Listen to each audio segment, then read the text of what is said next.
Next on Vegas. Do you remember that hotel you stayed at the last time you were in town? That nice Mr. Ross Desert Inn, yes. Well, you own all the property the hotel sits on. I do? A nun's got a deed to my hotel? It's no joke. This building, for instance, would be a perfect nunnery. A nunnery? Nunnery? You honestly believe that I would shoot down a nun?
Who are you? First things first, who are you?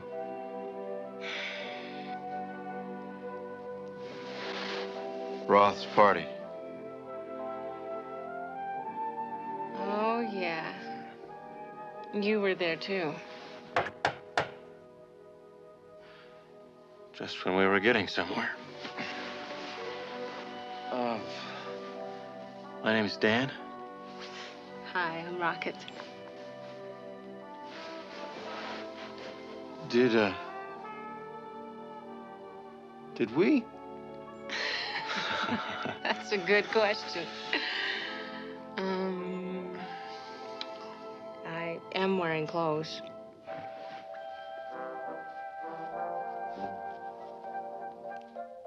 Mine.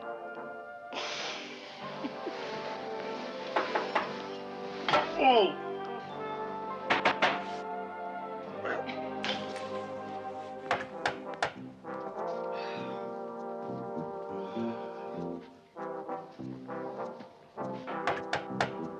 Just a minute. Oh.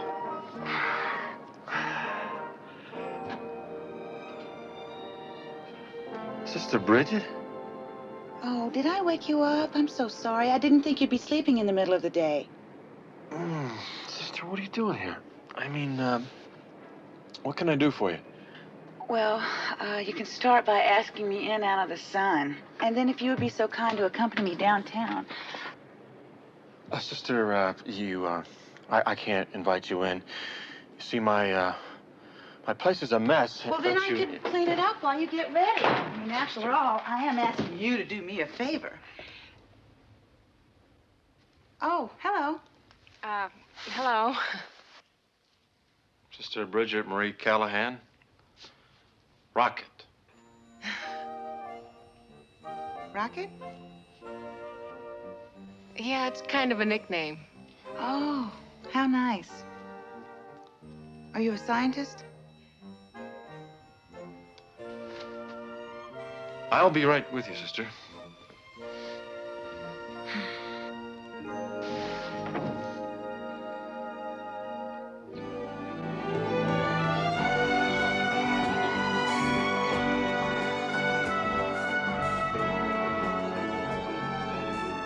Well, sister, what brings you back to Las Vegas? Well, you said if I was ever in town, if I needed any help, to give you a call. Right, and I meant it. I've inherited some land somewhere in Nevada, and I need to find out where it is. Oh, good. Do you have a deed? Actually, it's a very old land grant. And the officials in New Mexico said that all of the symbols and terminology had changed, so I'd have to come here to verify it. Oh, very good. First stop, City Hall.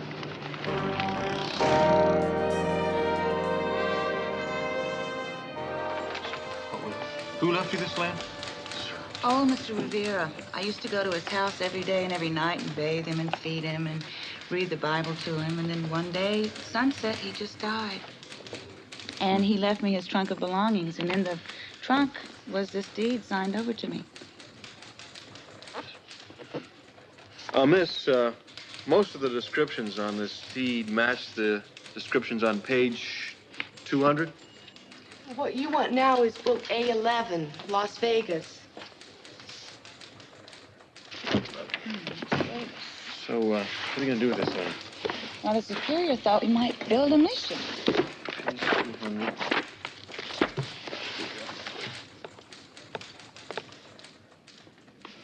Oh, miss, would you double check this? This can't be right. I mean, this parcel doesn't connect with this parcel, does it? It certainly does. If you'd like a job here, maybe I could pull some strings.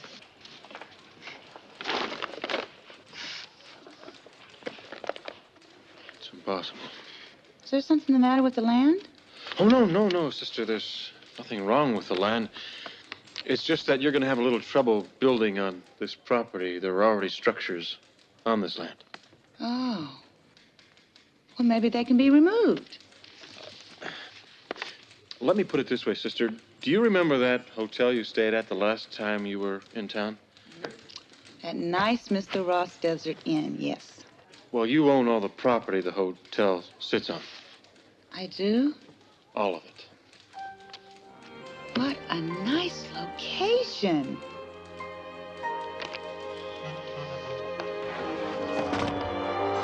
Sister, let me explain something to you. You can't go Is there around somebody building here I can things- talk to about what I can build? Well, the zoning commissioner's right through those doors. Oh, but I'd like listen, to let me talk to them tell right you- away. Will you come with me? No, I mean, sister, I think it'd be better if I went and explained to Mr. Roth that he's going to be in for a little surprise. Oh, that's very nice of you. Well, when I'm finished here, I'll just take a cab and meet you at Mr. Roth's office.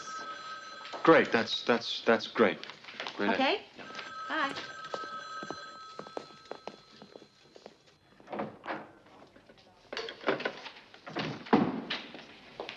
Excuse me, I've just inherited some land. It's parcel 19, Las Vegas South. And I wanted to know how to go about building on it.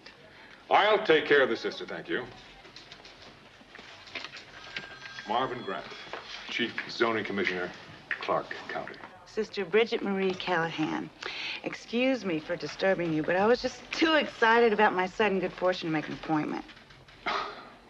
Well, if I understand you correctly, sister, you have every reason to be excited. You and a lot of other people.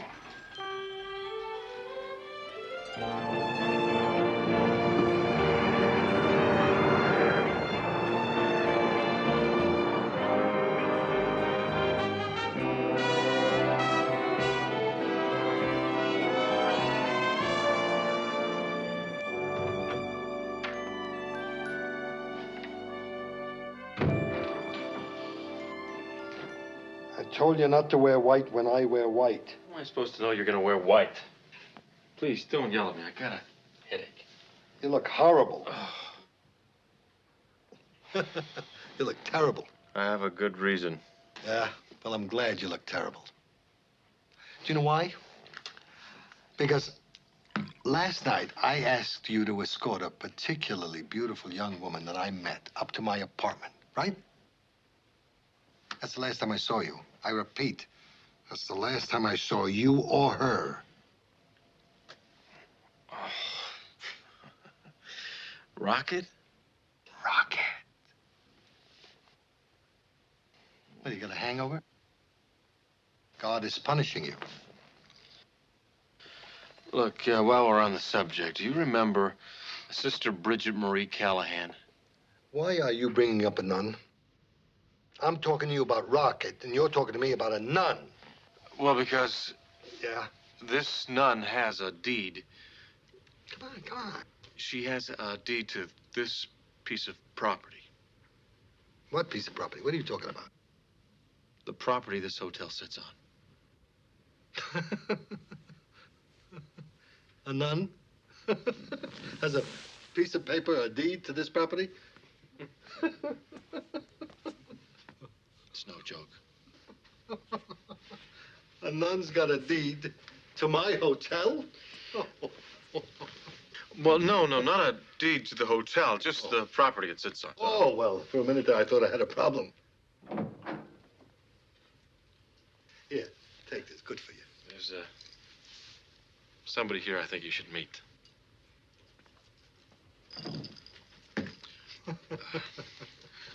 Sister Bridget Marie Callahan, meet Philip Roth. Nice to finally meet you, Mr. Roth.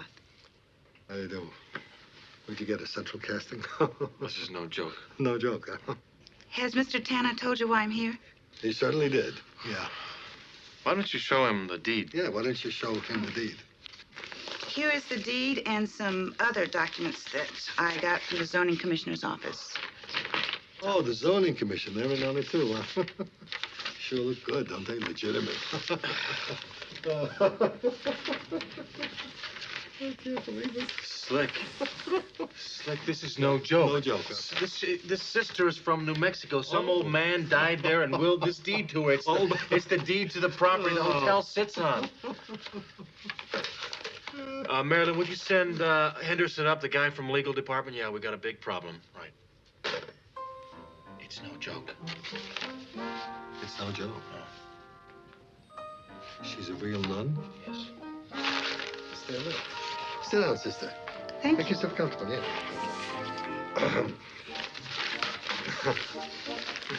Do you mind if I borrow these for about an hour or so? I'd like my legal department to look at it. Certainly. Thank you. It's just a formality. Have you seen the hotel at all? Daniel, show this sister around the hotel. Do you like ice cream? Yes. You Sure. got an ice cream parlor down below, yes. Take her through the casino. Do something. Show her anything he wishes. See you later. Thank you. Goodbye, sister. I told you not to wear white. Not you, sister, him.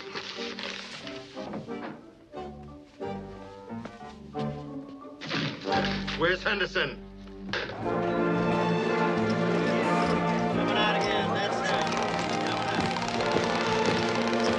Oh, can we go in the casino? Well, sure, first I mean, right now before we get the room. It was so much fun the last time. I mean, interesting. Of course.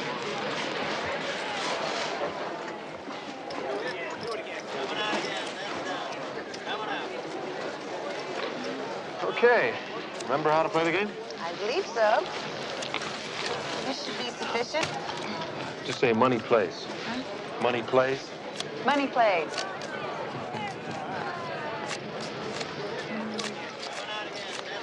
Okay, now remember, when you want another card, you just say hit me, or you make a little motion like this, all right?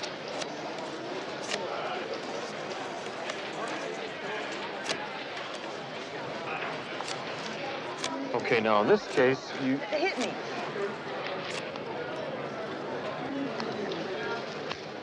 Yeah, 21. Again. See, again. I have this See, normally theory. you wouldn't want to hit an 18. Well, You have a theory? yes, I have this theory that the good Lord is using me to get new followers to his cult. By playing blackjack? By winning. By He's showing them that good things come to those who trust in him. Watch.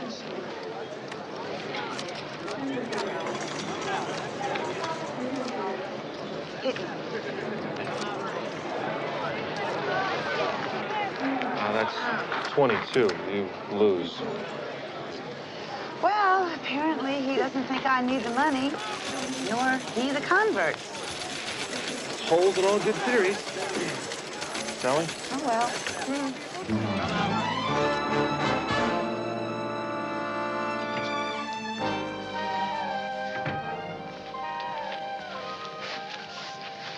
Mr. Roth. It's about time, Henderson. Before I tell you about the deed, let me give you this. What is this? Now, my resignation. That's What? to save you the trouble of firing me after I tell you the grant is real.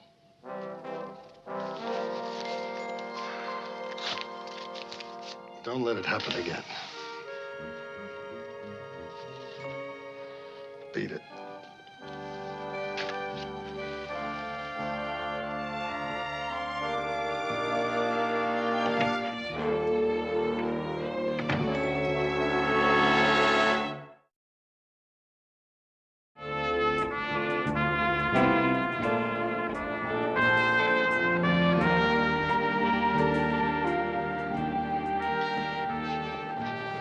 Morning. Good morning. Morning, Slick. You don't look well. I don't look well. How do you expect me to look? Henderson here tells me I don't own this hotel. Ah, that must mean the sister's deed is valid. What are you looking so cheerful about? I could lose this hotel. So, what are we gonna do about it? Well, that's why we're having this morning meeting, this breakfast meeting with the sister, dear, to find out what we're going to do about it. My dear, I'm absolutely sure that your intentions are honorable, but so are mine. And I'm trying to figure out a system where we can both benefit each other. Do you know what I mean? I tell you what I'd like to do with you. Figuratively speaking, of course. I'd like to give you 5% of my action at this hotel each year. 5% of the gambling casino, the hotel itself, the golf course, everything. How's that sound? 5%? Right. But, Mr. Roth, why would I want 5% when I already have 100%? 100%. No. When you explain it to her, didn't you tell her? Sister, You tell her. do you understand? Yeah, the property you own. The land, the hotel the is... buildings belong to Mr. Roth. I'm sorry. I didn't know that. Right, I'll give you 50%. Please, I don't want anything that isn't mine, so please. I told you she was reasonable, didn't I? Take your buildings and put them wherever you want.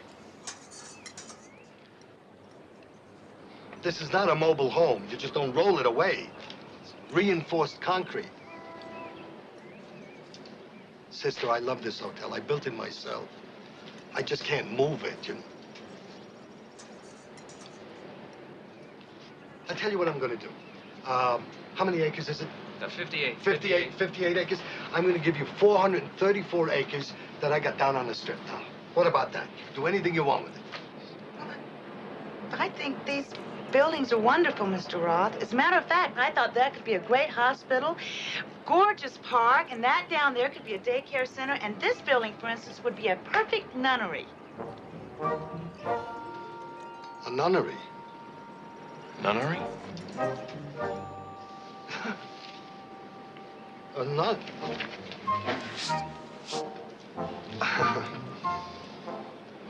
I don't think there would be much use for a private investigator in a nunnery, would there? Huh? No, I suppose not. Yeah. Nice shirt. Thank you. Thanks. Excuse me, sister.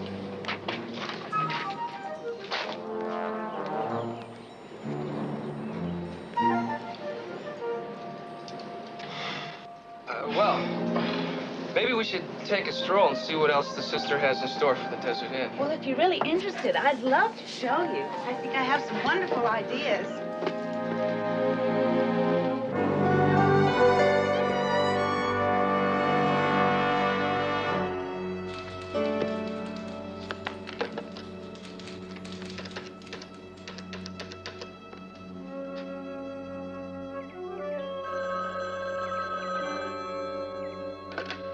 Hello.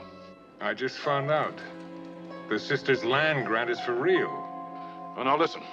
She knows you. Get in touch with her. Find out what she intends to do with that property. Give me the Desert Inn. I want to speak to a Sister Bridget Marie Callahan. That's right.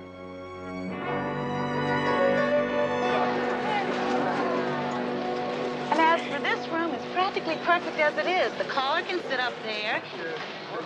Caller? For bingo. This will make a wonderful bingo hall, don't you think? Bingo hall, yes, of course. After all, you've already got a gambling license. That's right. Telephone call for Sister Bridget Marie Callahan. Sister Bridget. Perhaps that's Mother Superior. Yes, perhaps. Sister, you can take it right over there. Thank you for the tour, Sister Bridget. Mr. Tanna and I will go inform Mr. Roth of your plans. I'm sure he'll be delighted. Thank you. Look, you really don't need me around to talk to Slick, do you? Most certainly do. She intends to turn the Wimbledon into a nunnery, the casino into a bingo hall. Mr. Roth's going to want to know what you intend to do about it. What I intend to do about it, it's not my fault some pioneer bought this land 150 years ago and it ends up getting willed to some nun. Yeah, who happens to be a friend of yours. That has nothing to do with it. It does as far as Mr. Roth's concerned. Now, look, if her claim is legal like everybody says, there's nothing you can do about it anyway, is there? I'm a lawyer. There's 100 things I could do. Although I must admit, I get cold feet thinking about taking God to court. That's not funny. Yeah, you're right. Well, as two currently rather tenuous employees of Mr. Ross, it behooves us to offer him some solid solutions to this dilemma. Me, I'm going to suggest we try to buy her off. I don't think that'll work. She's a lady of single-minded purpose. I hope you're wrong, Dan. I hope it doesn't become necessary for Mr. Roth to take drastic measures.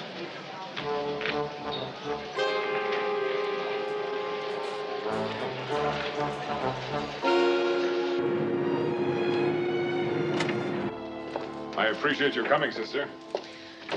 I just hope I can answer all the questions you said you had. I'm rather new at all this, you know. Don't you worry, Sister Bridget. I asked you here because I think I can help you. I understand how vulnerable your inexperience makes you. The good Lord will surely reward you for your interest and concern, Mr. Grant. Yes, well, if you've decided to build on the property or otherwise alter it significantly, I can help you with the paperwork that has to be done.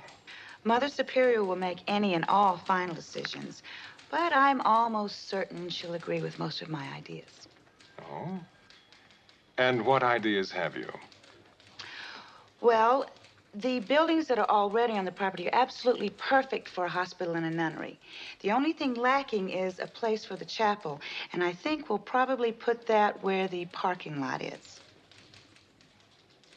Which parking lot? The north or the south? I'm not sure. It would be the one to the right of the hotel as you face it. Sister Bridget, this town is filled with chapels. Do you really think it's necessary to build another one? Oh, yes. Mother Superior is very big on chapels. She is. Well, thanks to our little discussion we've had, I can get started on the proper forms, and you'll have your chapel in no time. Oh, great. You have been just wonderful, Mr. Grant. You know, I had a feeling about you the very first time I met you. Dedication like yours, sister, is a very rare thing indeed these days. I know your family must be very proud of you. Well, my parents were killed when I was very young. The church is my only family. How unfortunate for you, but how fortunate for the church. Thank you for coming, sister. Thank you, Mr. Grant.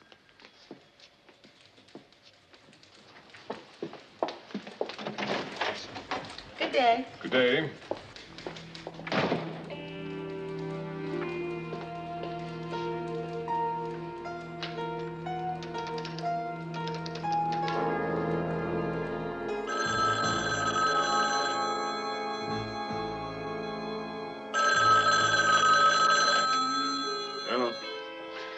She intends to build a chapel in the south parking lot. And another thing, she has no relatives. She leaves us no choice but to kill her. When? Today. There's no sense in waiting. Give me And after all, no matter what we do, Philip Roth's going to wind up taking the blame, isn't he? Yes. Yes. Now, all you'll have to do is make one phone call. I'll do the rest.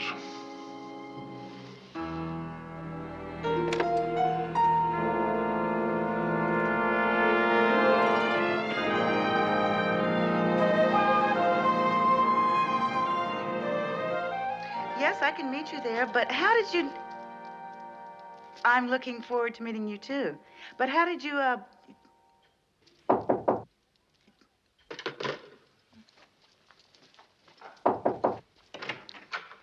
Hello. Hi, sister. Ready for a little dinner? I just got a call from a Father Perry. He wants me to meet him at the St. James Church to discuss my plans. Well, fine. I'll drop you by there, then we'll go have some dinner.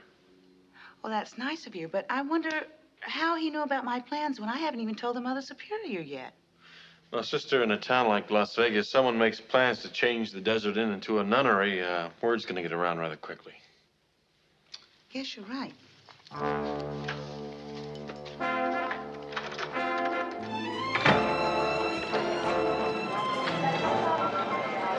do believe that a hospital and a nunnery located right here on the, Strip. What a curious term for a road. Much more appropriate than you might imagine, sister. You were saying? I do believe that a hospital and a nunnery located right here on the Strip is exactly what this area of the city needs. Well, it would be an attention getter. It sure would make people remember Sister Bridget Marie Callahan. Did I say something wrong? God. God is the one it should make people remember. Not me.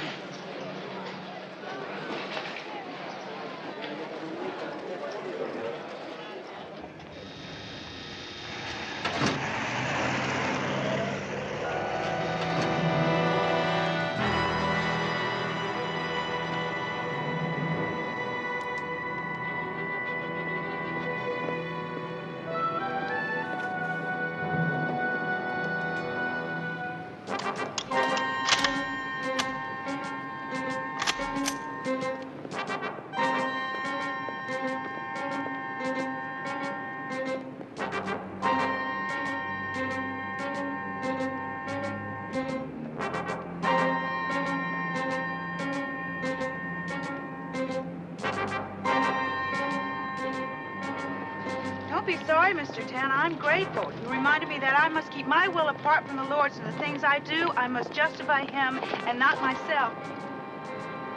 And sometimes it's very difficult.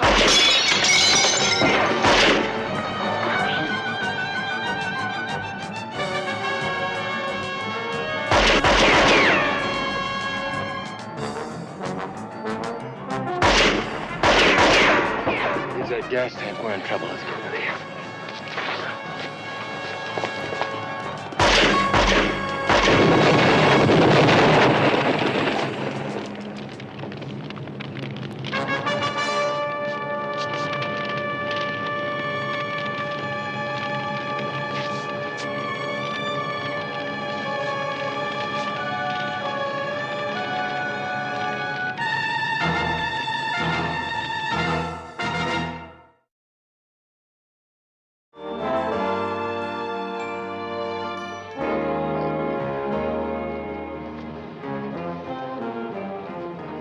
Bridget, pleasure to see you again. I'm sorry it's under these circumstances. It seems, though, Lieutenant, one hardly ever comes into contact with the police under any other circumstances. What's the word on this Father Perry character? No such person exists. It was definitely a setup. Any word on the sniper? Nothing that we can use to identify who it was, or even who hired him. But there aren't too many people who would benefit from Sister Bridget's death, are there? In fact, I can only think of one. Now, wait a second, Dave. Philip Roth would never have anything to do with something like this. Dan, I have to cover all possibilities. Look, could you see to that Sister gets to her room safely? I'd like to be the one to talk to Roth. I'd like to talk to him myself. Look, Henderson will never let you get within 10 feet of Roth's room without a warrant. Me, he can't stop. Friends don't need warrants. All right.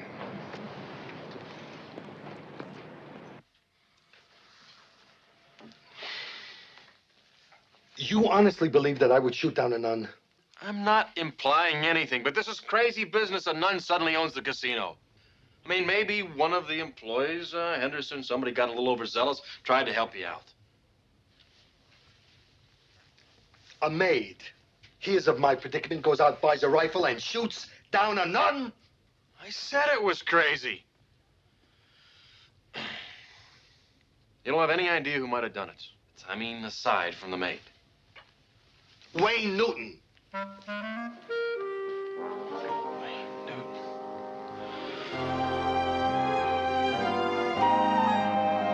Isn't it nice how they bring everything up to your room and you don't have to do anything? Well, that's why they call it room service. Now, sister, who did you tell about this property you own? You and Mr. Roth? Nobody else. Nobody. Oh, yes. That nice man in the zoning commission. What nice man? Mr. Grant. He was the one I visited after we found out about the property. He was so helpful, he even invited me to his office to talk about my building plans. What did you tell him? I told him I wanted to build a chapel in the parking lot, and he didn't seem to think that was a good idea.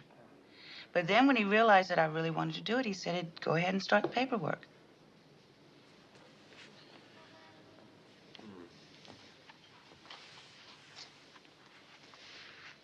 Sister, that's not the way the zoning commission works, no matter who you are.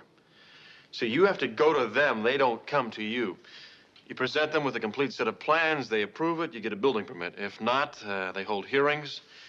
But it doesn't work exactly the way you described it. I think I better do a little checking on Mr. Grant in the morning. I really don't envy you having to be so suspicious of everybody, Mr. Tanner.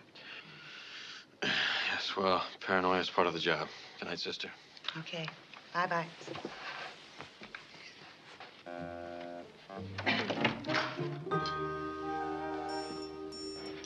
Sister, you don't have to do that. I don't mind. Just call room service. They'll come up and clear it for you. Oh. How nice.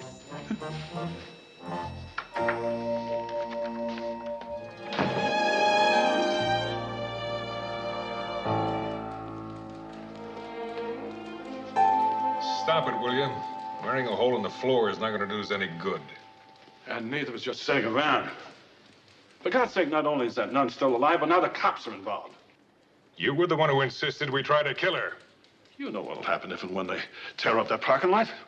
What they'll find won't prove a damn thing. But they'll have to investigate, you fool. And the last thing in the world I need is someone pointing a magnifying glass at our business dealings.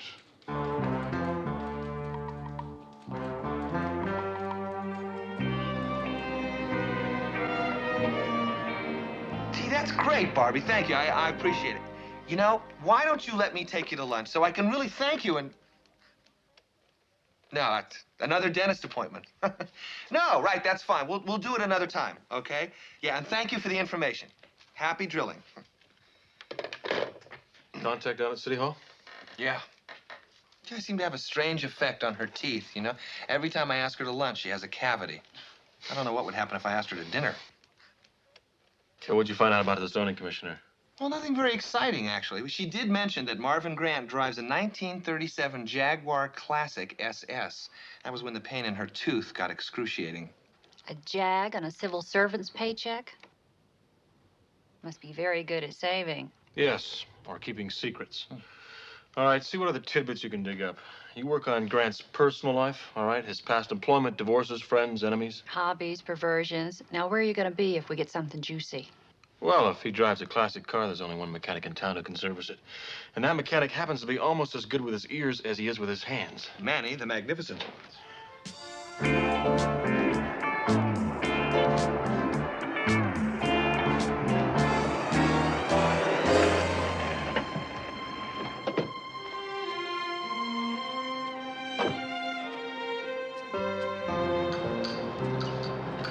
Eddie! Dan, how are you?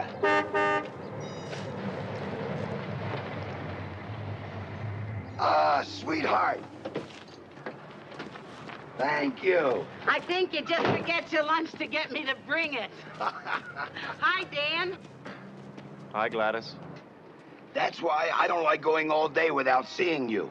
Ah. Well, you're just gonna have to suffer for the rest of the day, because I gotta go to work now.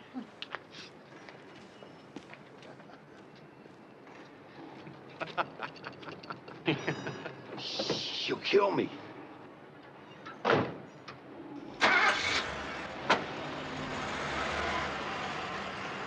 Listen, don't tell me you've gone through that transmission already. No repair work today. I just want to ask you a couple of questions.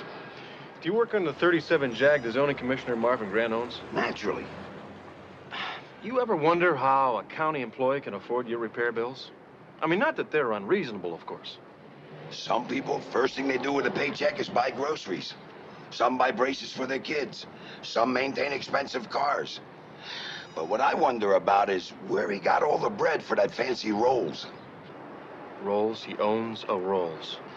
Let's just say he gave it to a particularly nice-looking friend who shall remain nameless because I wish to remain in business. And this is where she takes all of hers. Expensive cars, expensive girlfriends. Is there anything else about Mr. Grant you think I might find interesting? Well, working around on the cars like I do, you know, out of sight like that, sometimes I hear things I probably shouldn't. Yes, such as? Such as the names of some of Grant's friends. Such as Ben Coleman. A zoning commissioner with a friend in the construction business. Almost makes you think they go together somehow. Of course, you're the PI. But you just put Marvin Grant on my list of A suspects. Now, I got a question for you. Shoot. When the hell was the last time you washed this car? I promise, this afternoon. For the 100th time, Dan. Why should I bust my butt keeping the inside of that car looking like Bo Derek when you keep the outside looking like Phyllis Diller? She speaks very highly of you.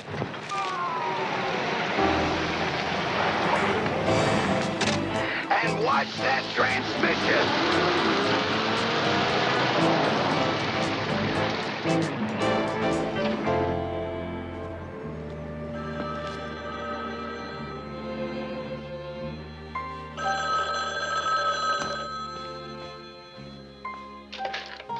Tanna Investigations. B, listen, while you're doing research on Marvin Grant, have Binzer check out a guy by the name of Ben Coleman. It's funny you should ask. He owns C&L Construction, doesn't he? There's some connection between him and Grant? Well, let me run down what I've got here. It seems that Grant got his job when the old zoning commissioner disappeared without a trace. Now, two people disappeared at the same time. The owner of Burke Construction and his assistant. When did this all happen? 1960. Would you care to guess what job Burke Construction was low bidder on just before the disappearance? The renovation of a hotel casino called the Desert Inn? Bingo. Now guess what construction company wound up with the building contract when Burke was left without management? Ben Coleman's Monolith, C&L Construction. Bingo again. Sounds like Grant and Coleman have been scratching each other's backs for the last 20 years. Thanks to 3 very convenient disappearances.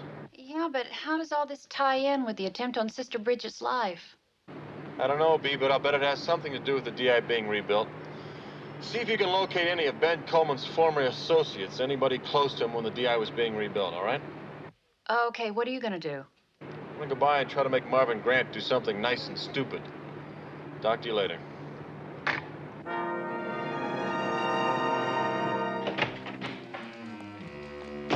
Did my secretary tell you I'm not to be disturbed? Well, she did what she was told, but was unwilling to go 3 falls to keep me out. What do you want, Mr. Tanner? I want to know why someone would make an attempt on a nun's life. What are you talking about? Oh, you know what I'm talking about, Mr. Grant. And when I find out what went on 20 years ago, I'm gonna know a lot more, right?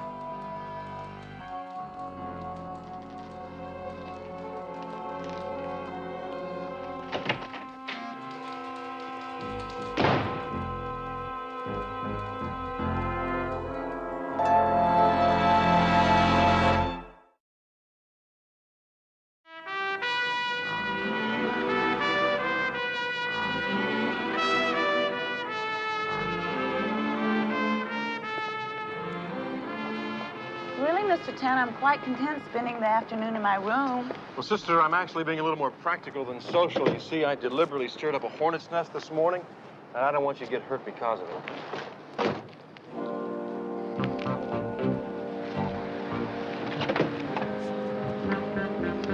Actually, I find riding around in your little red car rather uplifting.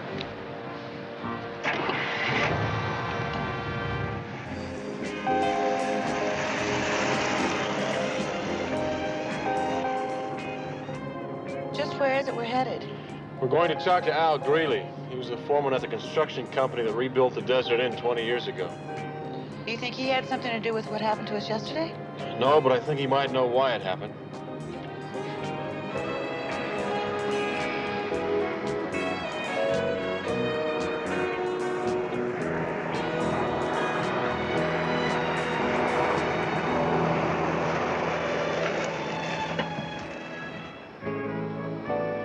Sister, I think it's a good idea if you waited here.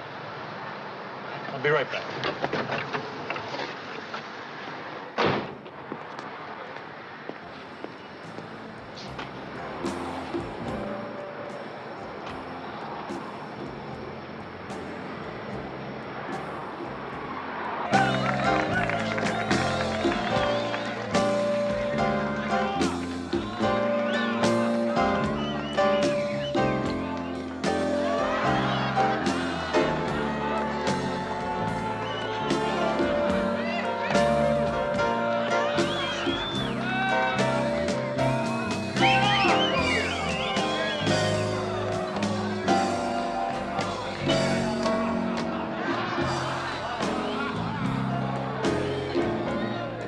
Well, if it isn't Tanner, the college boy private eye. What are you here to look or to drink? Neither. I came here to test your memory. I don't have one. Memories are not healthy. Paying attention to here and now, that's healthy.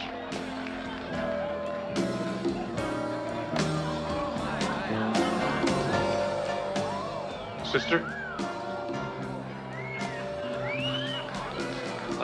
Sister, I thought I told you to wait in the car. Are you with the college boy here? Yes, of course. Hey, Tanner, if she's for real, she don't belong in here. If she's not for real, and you're into something kinky, you don't do that in here either. Sister, don't you think you'd be more comfortable in the car? You see, the ladies here are... Nude. Nude. Just like in the original Garden of Eden. Yes, sister, and just as pure.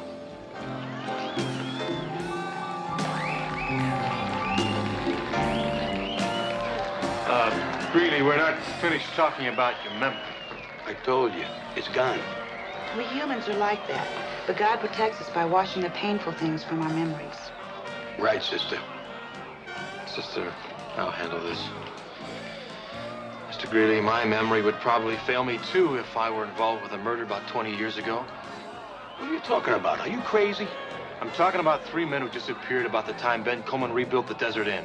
I was a lousy foreman. I don't know nothing. You're gonna know something. I'm gonna bend the truth out of you in about 2 minutes, pal. Mr. Tanner, don't threaten a child of God. Right, sister. One could get hurt doing that. You are obviously a very religious man, or you would not have named your bar so beautifully. Now, being a religious man, why would you want to lie to us? Is she serious? You're not helping. Look, you knew Grant and Coleman were playing patty cake. So what? So they're gonna kill this good sister to keep her from building on Desert Inn property. That Coleman's really a rat, isn't he? You shouldn't call Mr. Coleman a rat. But if you could help us, I am sure that the Lord would reward you.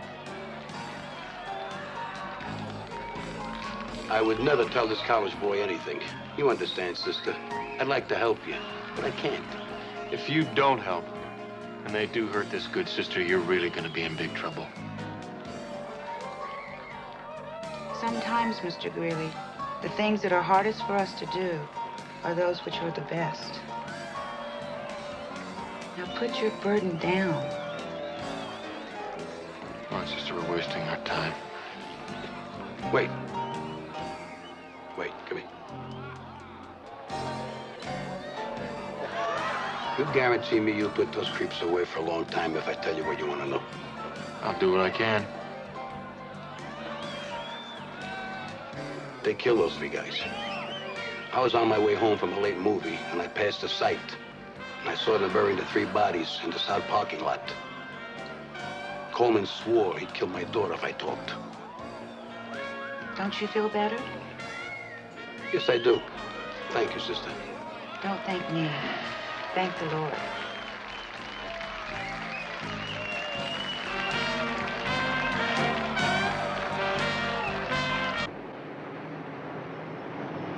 Do you think Mr. Grant tried to kill me?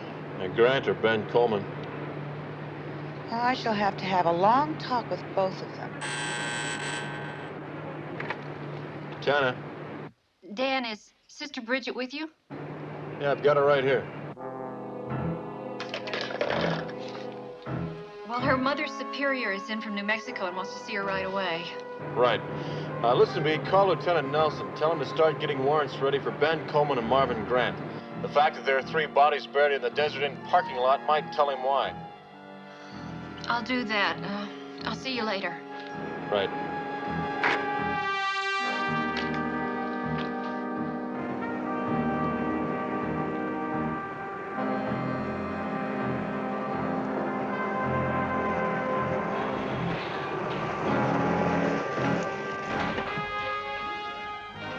Put your hands on the wheel, Tanner, and keep them there.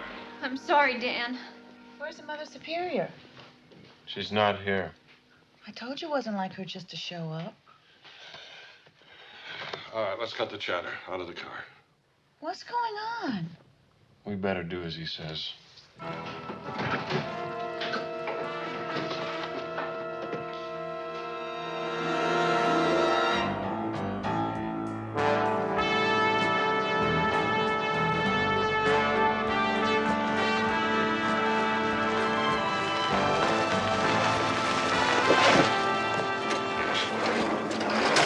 Let's get out of here, everybody. What are you going to do with us? Well, we're not going to make the same mistake we made 20 years ago. We're going to have to tear down these buildings to find your buddies. All right, let's go. Don't try yelling, because nobody's going to hear you anyway.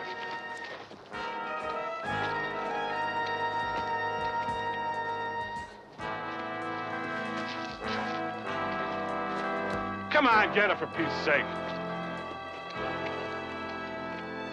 Can I have a moment of prayer? Come on.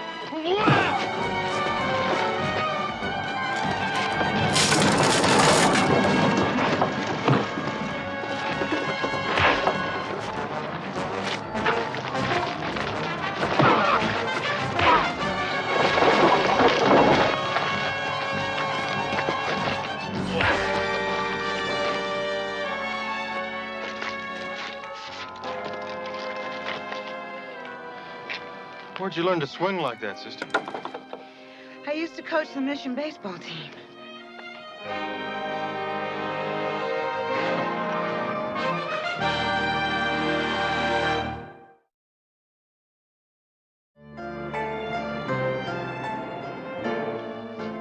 All right, sister, now I've agreed to fund your missions in Las Vegas, Lake Tahoe, Reno, even Atlantic City. But Africa, I mean, it's so far away. We have to spread the word wherever it's needed, Mr. Roth.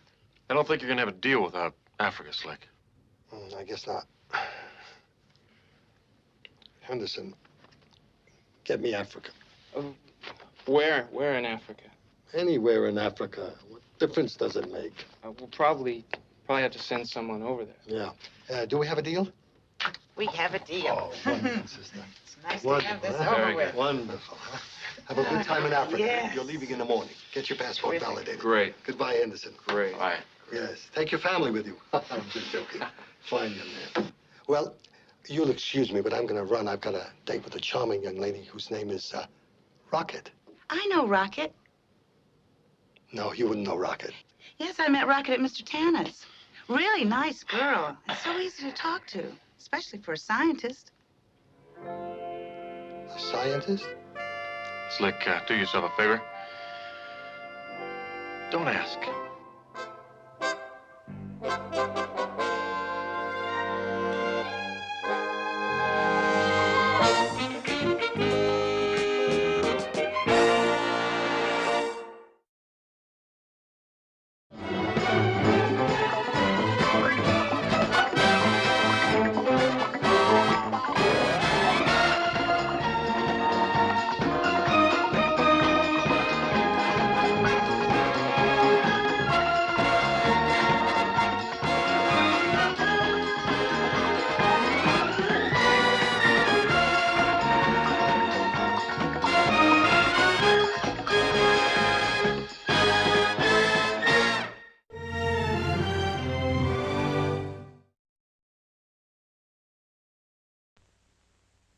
Next on Vegas, Tanna helps an old friend trapped in a bizarre and deadly game.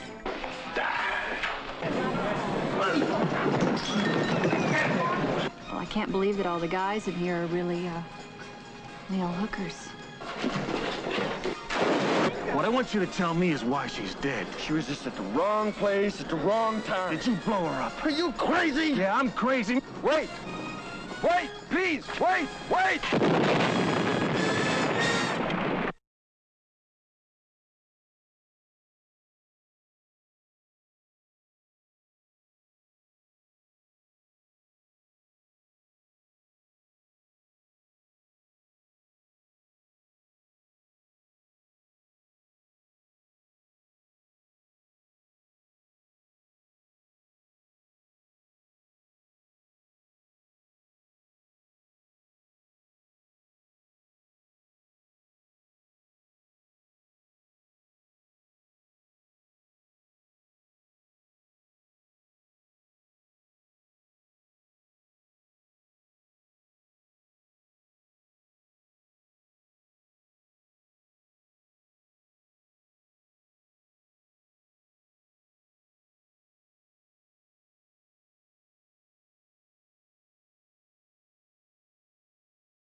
Follow that car. Yes, sir.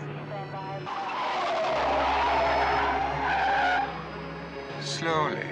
This is not the French Connection. No spectacle. Serves no purpose. Ah. They're turning left. So you're turning left. That's all.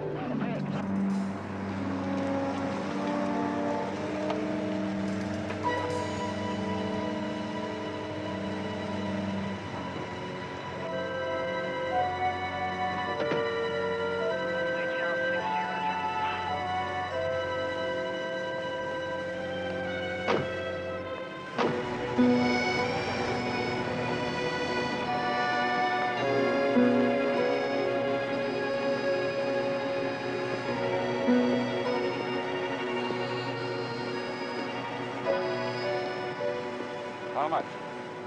$6.50. Here's a 5, 6, and 50 cents.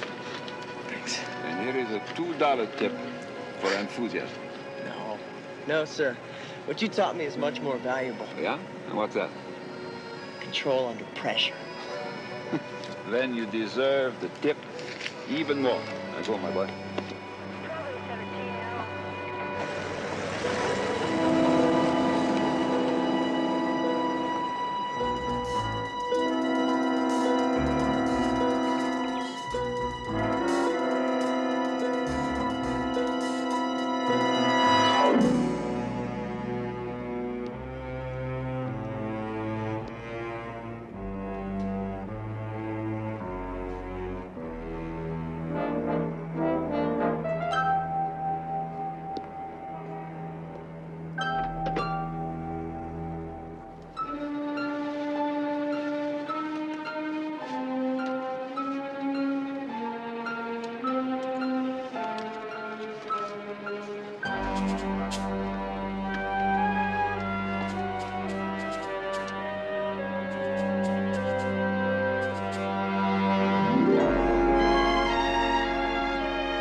Sorry I missed you, Todd.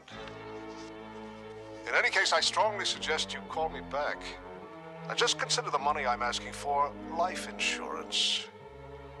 Because if you don't, by tomorrow, everyone else will.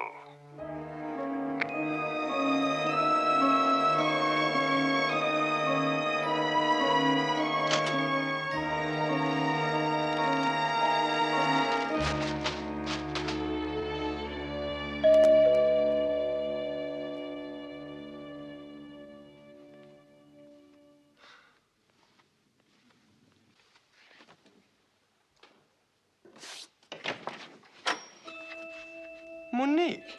Hello, baby. Oh, I missed you so much. Wait a minute. Monique, what are you doing here? I mean, what are you doing in Vegas? Why aren't you in Paris? How could I be in Paris with you here? Oh, Monique. Your husband? Your kids? Monique. Oh, please, Todd. Monique. Tonight, we will have a little dinner, and we will have a little drink, and we will talk. Oui? But right now, I want only to do one thing. No, we can't. I have a date. She'll be here any minute. Ah, maybe she will be here, but who knows where you will be? She'll know. I have my car parked in the front. Alors, soon the car will be parked in the back. Now, which car and where are the keys, huh? Oh.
Tanna.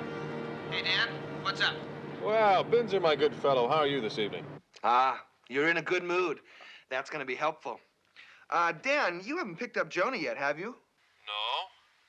Binz, why do I suddenly get the feeling my whole evening is going to go right down the tubes? Because you just got a call from an old acquaintance. Well, just tell her I'll call her back in the morning. But it's not a her. It's a him. In fact, your favorite Frenchman. My favorite Frenchman. That's right, my little flower. Famous French police inspector, convicted grand theft, sentenced 3 to 5 years in prison, but now, apparently, on parole. Nicholas Rimbaud. Soup du jour. Binz, the last time he was in Vegas, he stole over $500,000. Now, why would a phone call from him spoil my evening? Because for 10 years prior to that, he was to you what Zeus was to the Greeks. Besides, the call came from Sunrise Hospital. Rimbaud is in emergency. Okay. I'm on my way. Bonsoir.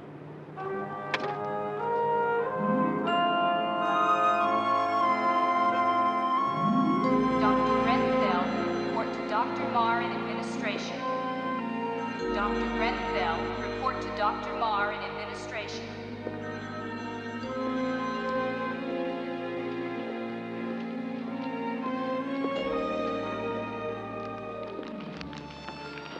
Neither the man's identity nor the fact that he was planting a bomb in the car was known to me at the time. So I thought, you know, I simply had an idea. Instinct. Do you know what instinct is? I was acting upon instinct, that's all. Sharpened by 33 years of the French Sûreté. Not to mention 2 years at Carson City. Now, do you know what regret is? Well, for 2 years, I found out. In that case, hello, Nicholas. I'm glad to see you, Dan, and I'm glad to see you. Well, for a man who's giving the straight and narrow another try, it doesn't appear you're doing very well. What happened? Released from prison, returned to Paris, lucid enough to know that my days at the Sûreté were over after the Carson City episode. Furthermore, no pension. Finished. That's the law.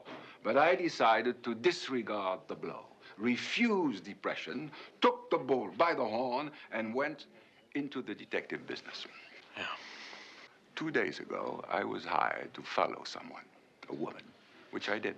And just coincidentally, you wound up in Las Vegas again? That woman was catching planes the way most people catch buses. I had no choice. I followed. When did you get here? This evening. She immediately took a cab to an apartment on the Desert Drive, went in, came back, got into a car, parked on the street, and boom, the car exploded, and she was dead.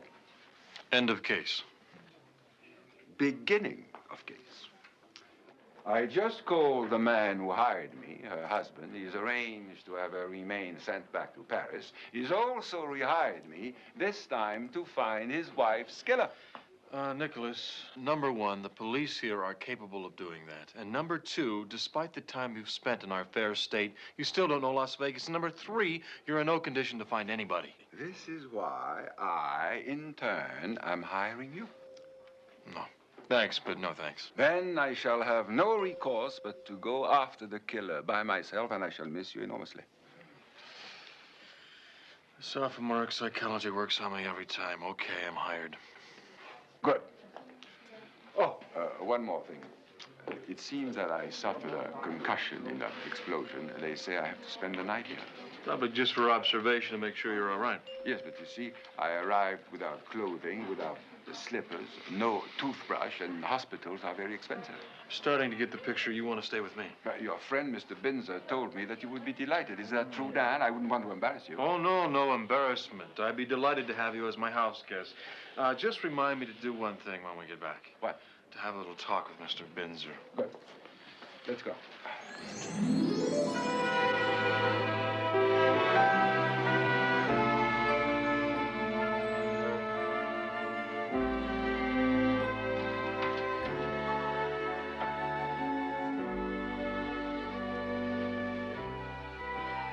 The guy that owns the car wouldn't tell the police anything.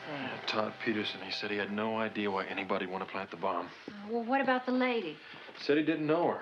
As far as he was concerned, she was a car thief. Oh, sure, a lady comes all the way from Paris just to steal a car. Yeah, look, when Rambeau wakes up, tell him Nelson wants him down in Metro, all right? Okay. Wants to see if he can ID the guy who was hanging around the car before the explosion. All right, where are you going to be? Be at the Spa Petite. That's where Todd Peterson works. I'm going to see if I can't get the truth out of him, all right? Okay. Au revoir. Bonjour.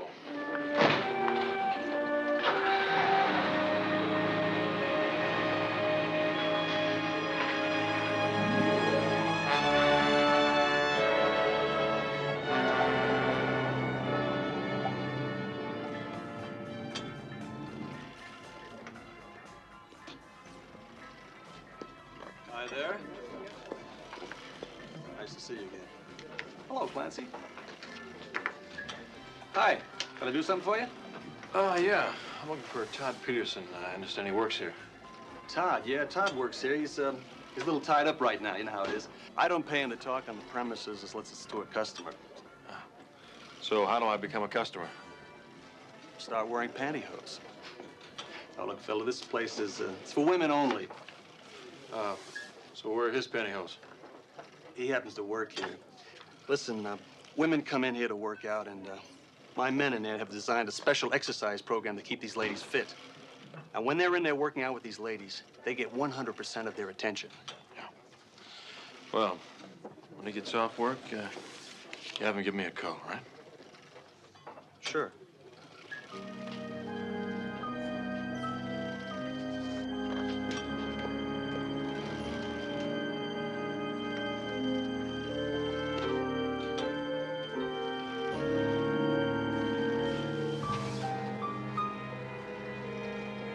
private investigator. You think it was about last night? I know it was about last night. Billy, by all rights, I should be dead. Things are complicated enough. I don't need a private investigator nosing around.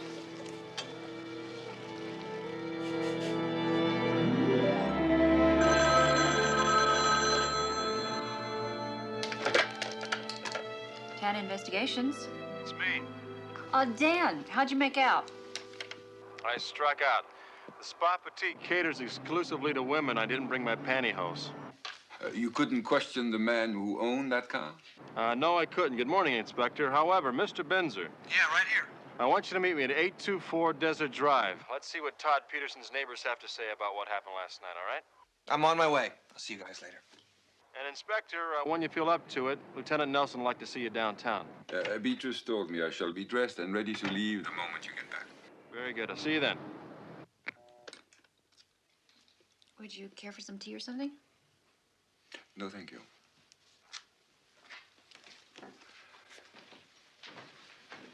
Beatrice, we have no leads at all in this case without Todd Peterson. We must talk to him as soon as possible. I know, but you heard what Dan said. Yes, indeed. That the Spa Petite caters only to women, and I was struck by the idea that you are just the woman to handle the job. Me go to that place? Yes, why not? Well, I couldn't. Why not? Well, I could, but I shouldn't.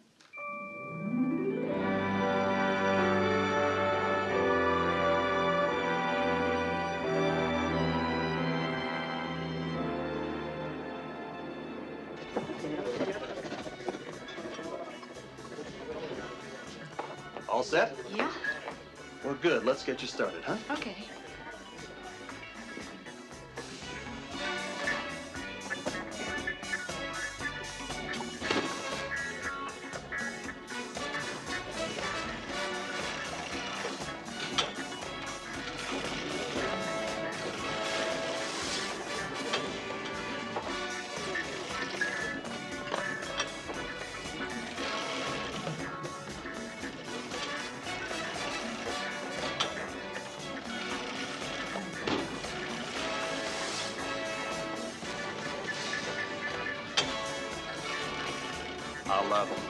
I'll place you in the expert hands of one of these gentlemen. Well, the person that told me about this place said to ask for a Todd Peterson. Oh, sure. Use those necessary, Joe. Todd? Come on over here, please. I'd like you to say hello to Barbara Lewis. Hi. Hi, how are you? A friend of Barbara's highly recommended you. So why don't you show her around, then get her into a program, huh? Certainly. Barbara, step this way. Okay.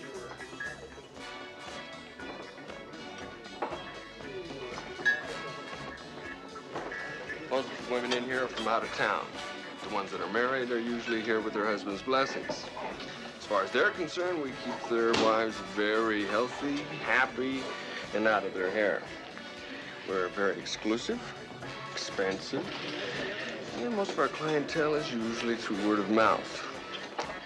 But our most expensive and probably our most pleasurable is offered off of the premises. Are we talking about sex? Didn't your friend tell you that? Well, sure she did, but well, frankly, I didn't believe her. I mean, I can't believe that all the guys in here are really, male hookers.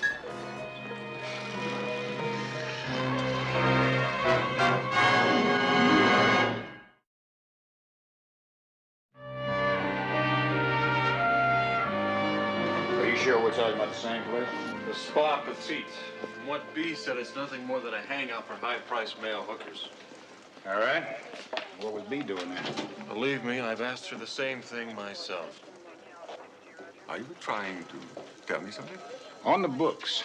It's strictly legitimate, tax-paying exercise club for women. Except where the ladies exercise most is their choice of a playmate. It's a clever operation.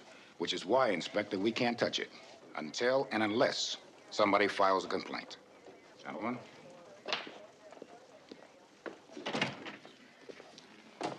Listen, gentlemen.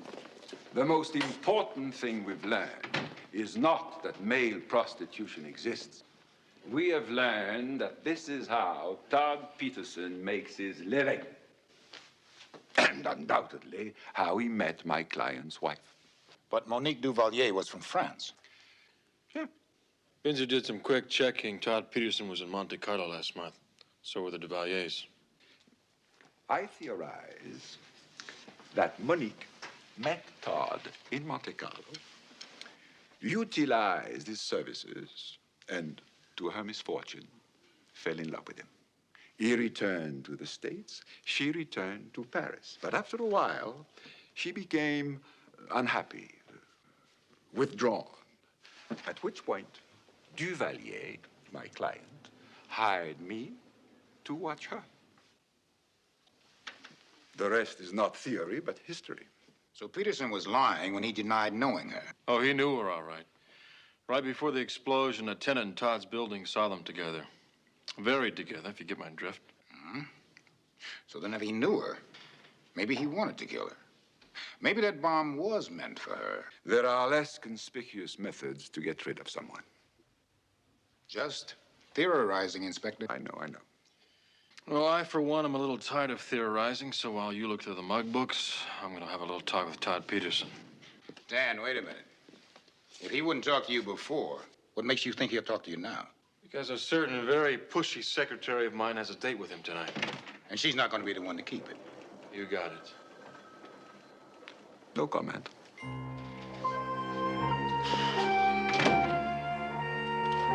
Shall we, Inspector?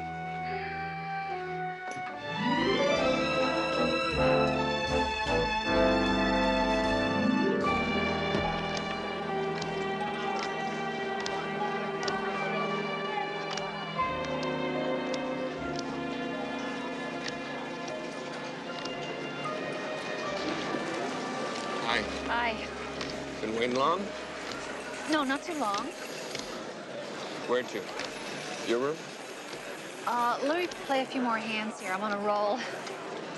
And you're nervous. Yeah, well, I've never, Look, there's no reason to be nervous. Come on. Paging Mr. Todd Peterson. Telephone call for Mr. Todd Peterson. Be right back. Okay.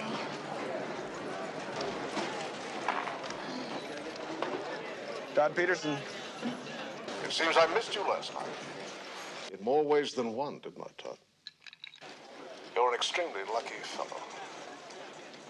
But things worked out for the best. Nonetheless, your colleagues now know that I mean business. A lot of them have started their payments. I suggest you do the same. How did you know I was here? I know everything, Todd. I know, for instance, you're about to make it with a blue-eyed blonde, and that'll bring you, what, 1,000? Well, you bring 400 of that to me, you won't have to worry about starting cars anymore.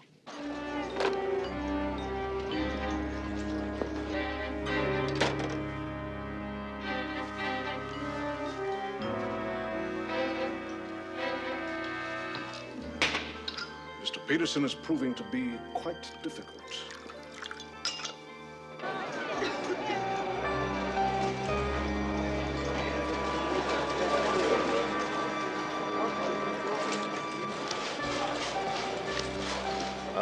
Look, we're gonna have to postpone it. I have a little problem. Maybe we could talk about it.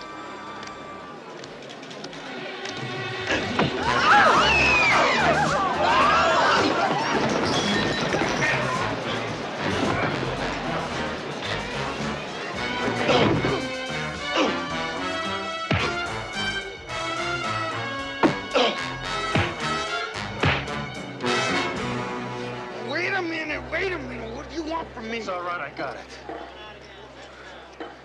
What I want from you is a straight answer. Now, I know what you do, and I know about Monte Carlo, and I know about Monique. What I want you to tell me is why she's dead. She was just at the wrong place at the wrong time. Did you blow her up? Are you crazy? Yeah, I'm crazy. Maybe I'm just a little bit crazy. Wait a minute. I'm the guy they tried to blow up. Now, don't you think if I could, I'd tell you? Is that because you're scared or because you don't know? Yeah, I am afraid.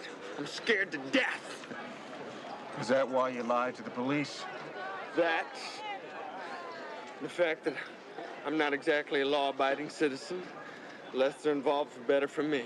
Even if it means winding up dead? Look, haven't you heard the one about the rock and the hard place? My name is Tanna, and I'm in the phone book, and I'm not a cop, so why don't you think about that, all right?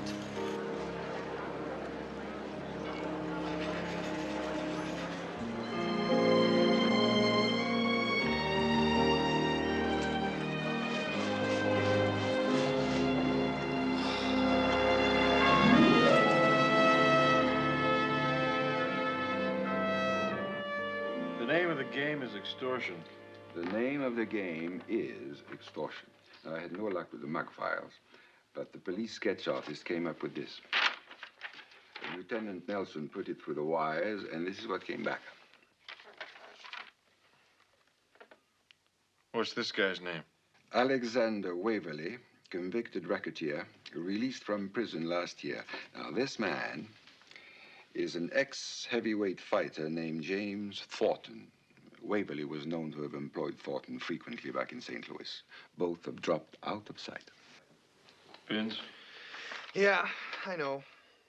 Check all the hotels and the car rental agencies to see if they've dropped back into sight. Here.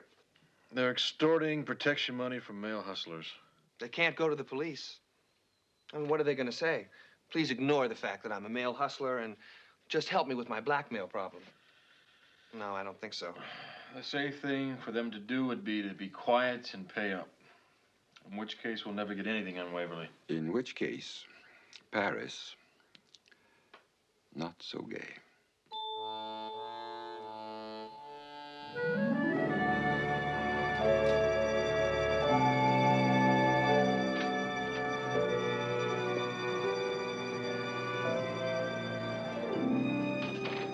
Everybody's here? Good.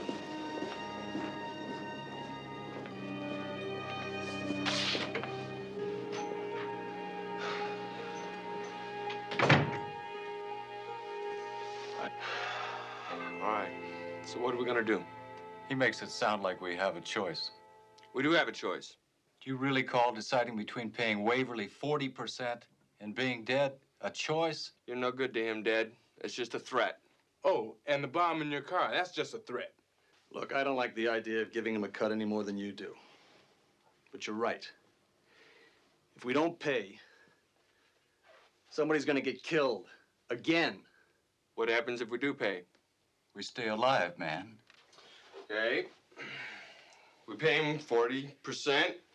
Next month, he raises it to 50% and 60%, and then where's it all gonna end? So what are we supposed to do? Tell the police? Hey, if you've forgotten, the police aren't too keen on what we do. I'm not talking about the police. I'm just asking for a little more time. Just hold out for a little while longer, okay? Look, I'm the guy he tried to kill. For crying out loud, if I can stand up to him, what the hell's wrong with you guys? Man, I hope you know what you're doing. Come on, guys, let's get out of here.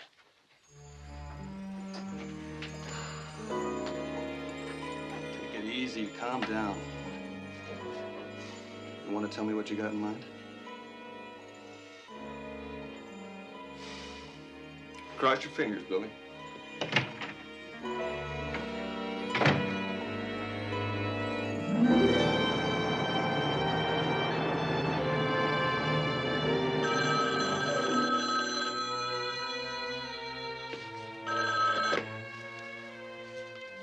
Yeah. The meeting just broke up. It was decided not to pay. Oh. Yeah, it was Todd's idea. I don't like the way he's talking. It sounds like he's gonna go somewhere for help. Well, we can't have that now, can we? What are you gonna do? Just be thankful you decided to cooperate, Billy. I'd hardly call it a decision.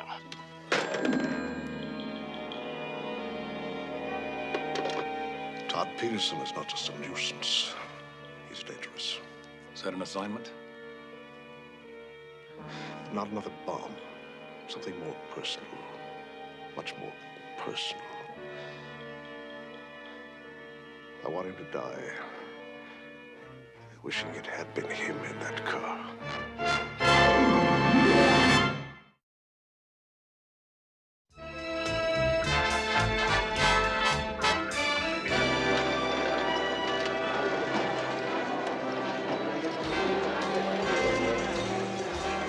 Well, if these two guys do show up, you'll let me know, right? Hello. Hello. Good news? Would that I could say yes, Inspector. But no one I talked to had seen either of these guys, and believe me, I talked to a lot of people. I got polyps. You got what? Polyps, you know, those little nodes that grow in your throat? Oh, yeah. So did you go down the whole list I gave you? The whole list and then some. What about the police? Well, as much as they'd like to talk to Thornton, they can't find him either. I guess we go to phase 3. Cab companies and restaurants. Did I miss something? What? What happened to phase 2? Oh, you're gonna like phase 2. That's where you get over to the restaurant over there and have a nice hot meal and maybe some hot tea for your throat, huh? That's great. I'll put it on your tab, right? Wrong. But I almost had you. Almost. Yeah.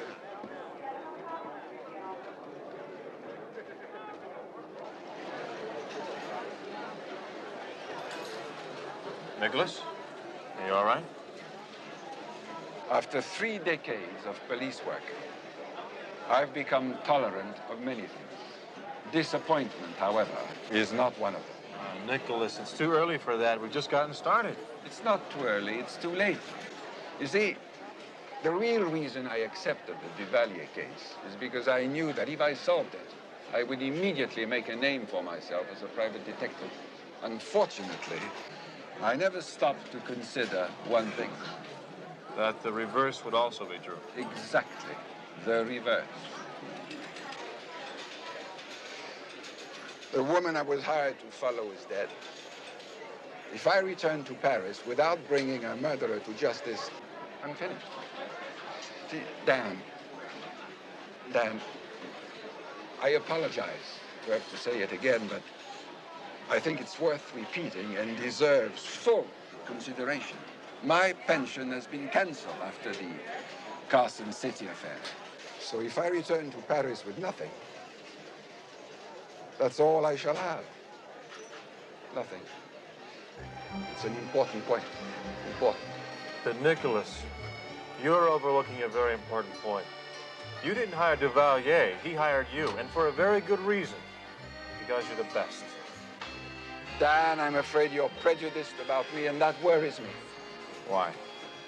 Because what I mostly need right now is a dispassionate man that would give me a good, generous kick in the pants that would immediately awaken in me the irresistible impetus to get on with it.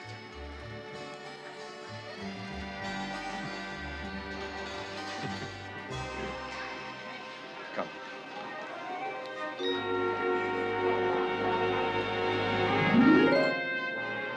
No, don't call back. Just leave your number and you stay where you are, and Dan will call you as soon as possible. Just a minute. I think he's pulling in now. Dan. Dan, it's Todd Peterson.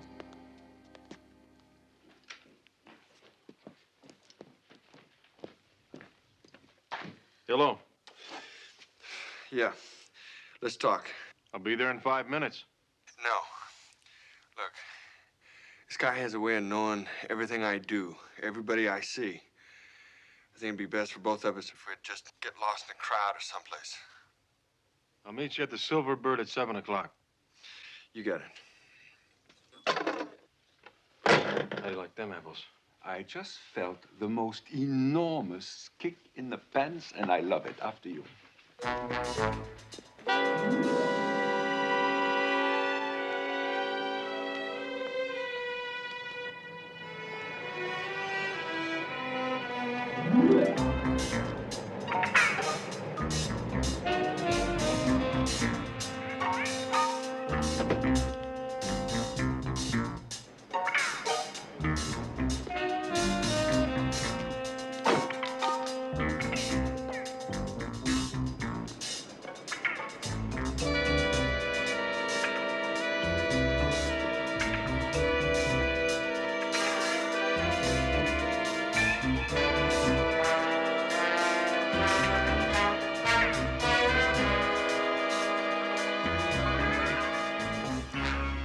Put him down. Just keep walking.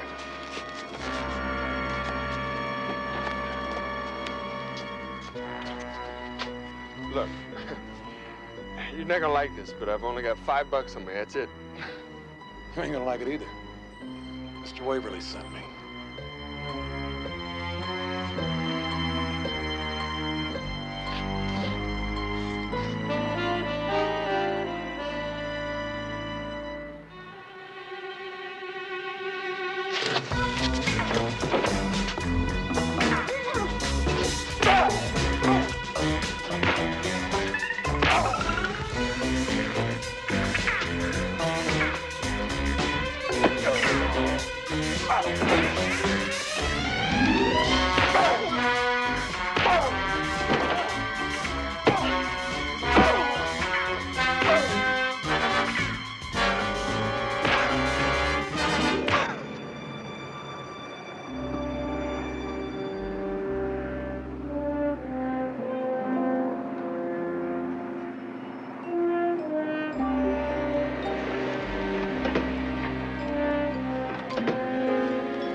Nobody's around yet. Well, we are a little early. True.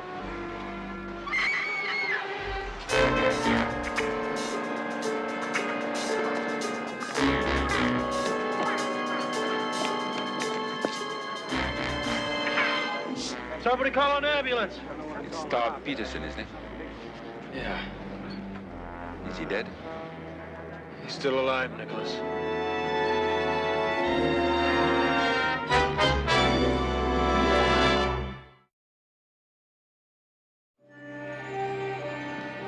Okay, I'm going to go to the hospital and try to talk to him when he wakes up. If he wakes up. Do you mind taking a cab back to my place, waiting for me there? Nicholas? The man who runs the Spa Petite must know that his people are being extorted. Why don't I go talk to him? Okay, but if it gives you any trouble at all, I want you to back off. Is that clear? Clear as a bell. Okay, here's some cab fare. Listen. I have enough money to pay for a cab. Just think of it as expense money, all right?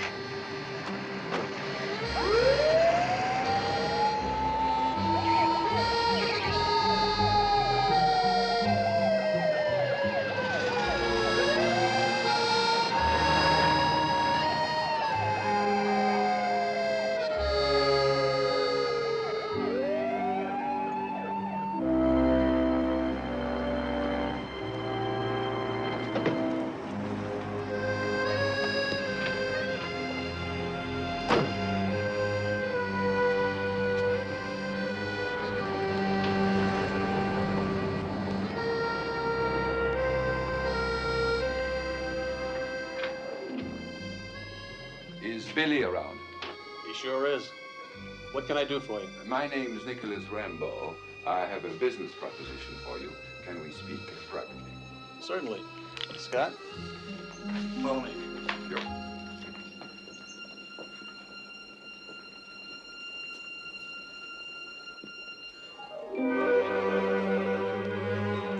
You are the owner of the Spa Petite, are you not? Billy Grogan, at your service. We'll have some privacy in here.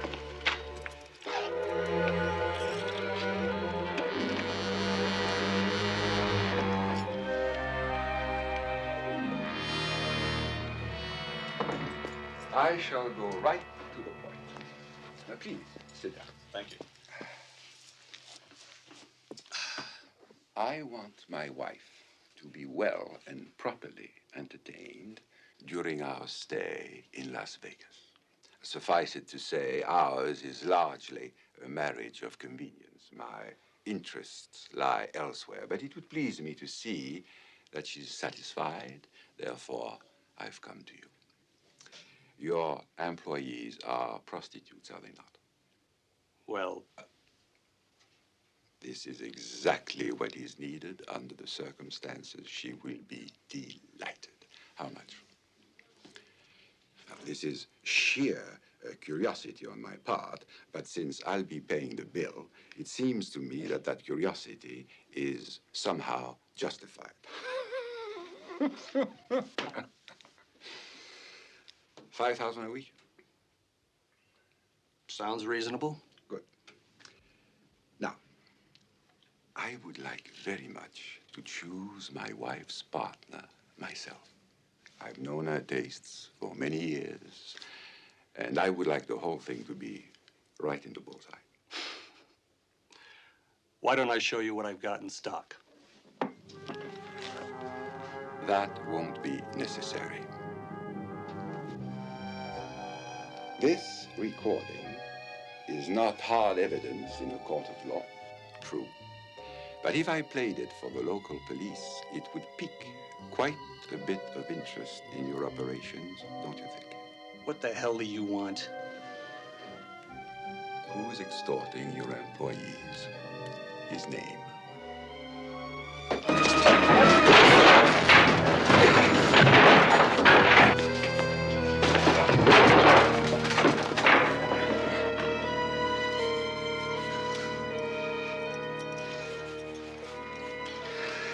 Let's go.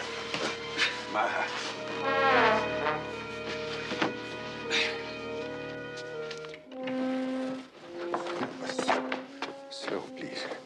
Do what you're supposed to do, but slow. I beg you.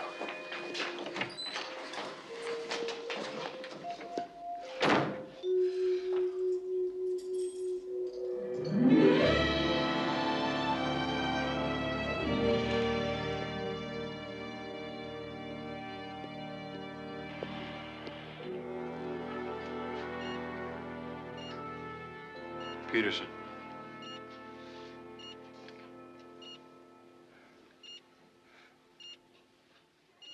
Tanner? I'm right here. Oh, God. Help me get him, Tanner. Who did it? Waverly sent him. Do you know where Waverly is right now? Phone number is 555-8604. Get him. Peterson and a couple of police officers outside. I want you to tell them everything you know. Okay.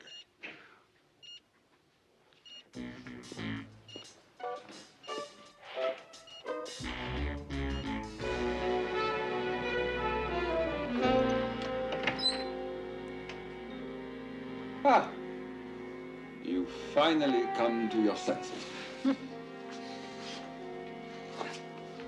All I know about him is what I told you. Just see that we're not disturbed, Billy. We'll get all the answers we need.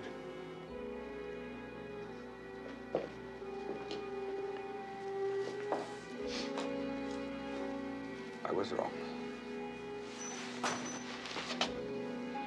I think I'm not going to enjoy this.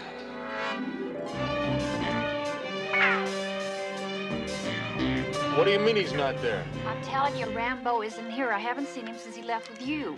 He should have been back by now. He hasn't called in? No, it's not good, huh? No, not good, B. He was headed for the Spa Petite. Check with you later.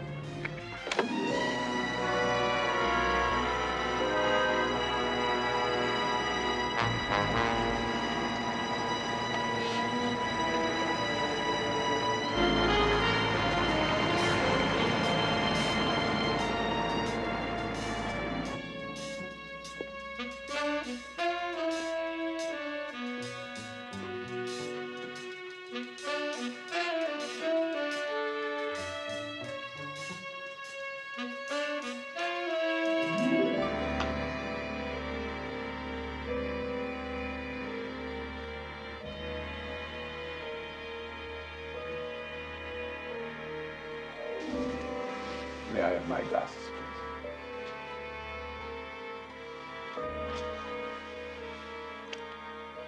Thank you.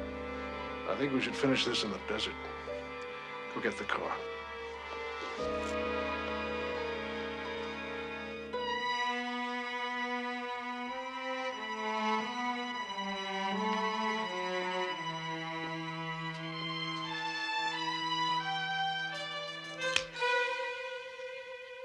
A friend of mine, the Frenchman, he came in here.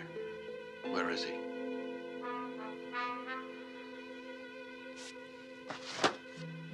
I'll take you to him.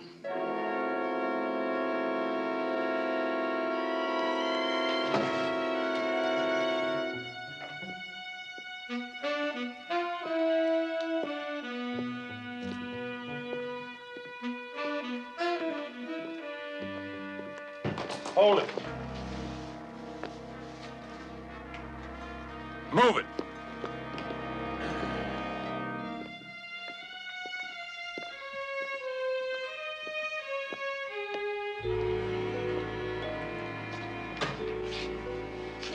Dan, Yes, Nicholas.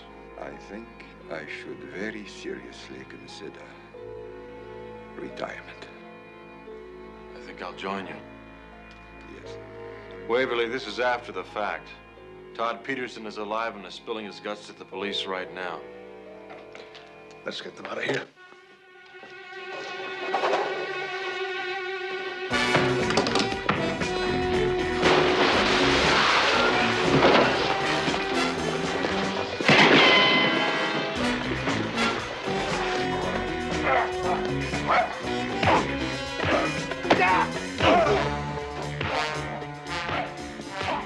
You'll never move again.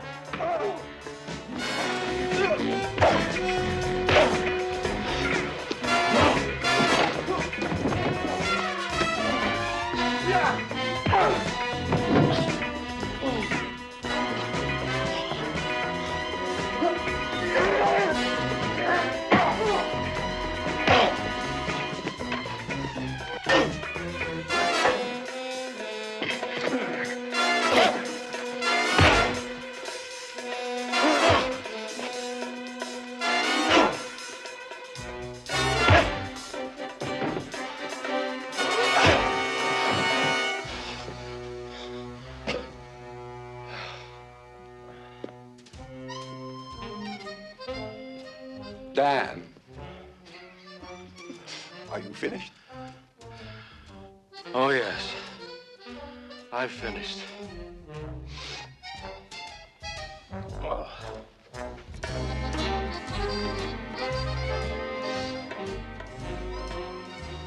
We'll postpone retirement for a while.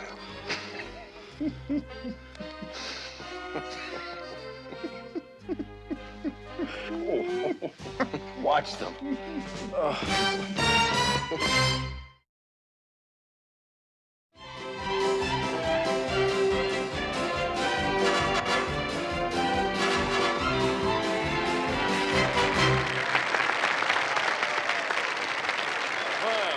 To us. Yes. B, you used to work in the line with her. She's your friend. Why won't you introduce me to her? She's married. What, is that a reason? Nothing lasts forever. Well, how about a big dog and 2 kids and a husband that makes Robert Redford look like the Elephant Man? How about the brunette in the row behind her? Well, Nicholas, Binzer's still awake, so it can't be too late. Where would you like to go next? To be perfectly honest, Dan, I'd like to go home. I have a very long plane ride ahead of me tomorrow, and I need at least 48 hours to recuperate from jet lag. You just want to look well rested for that hero's welcome you're going to get back in Paris. There is no hero's welcome in my profession. I'm a private detective, and I must remain in the shadow. But, Nicholas, you are going back to a satisfied client and the beginning of a new career. As you know, Dan, the thought of retirement has somehow been coming and going in my head in the past few days. But now, my mind is made up. Retirement? Not at all. See, all I really need to guarantee my future as a private detective is a partner. Someone a little younger, perhaps. Right. Someone with experience working in a metropolitan area. Right. Well, I don't think I can pass this up. This is a once-in-a-lifetime opportunity. Absolutely. Just one thing, Nicholas. Don't call me. I'll call you. No. I'll call you. I insist. I'll make the first move.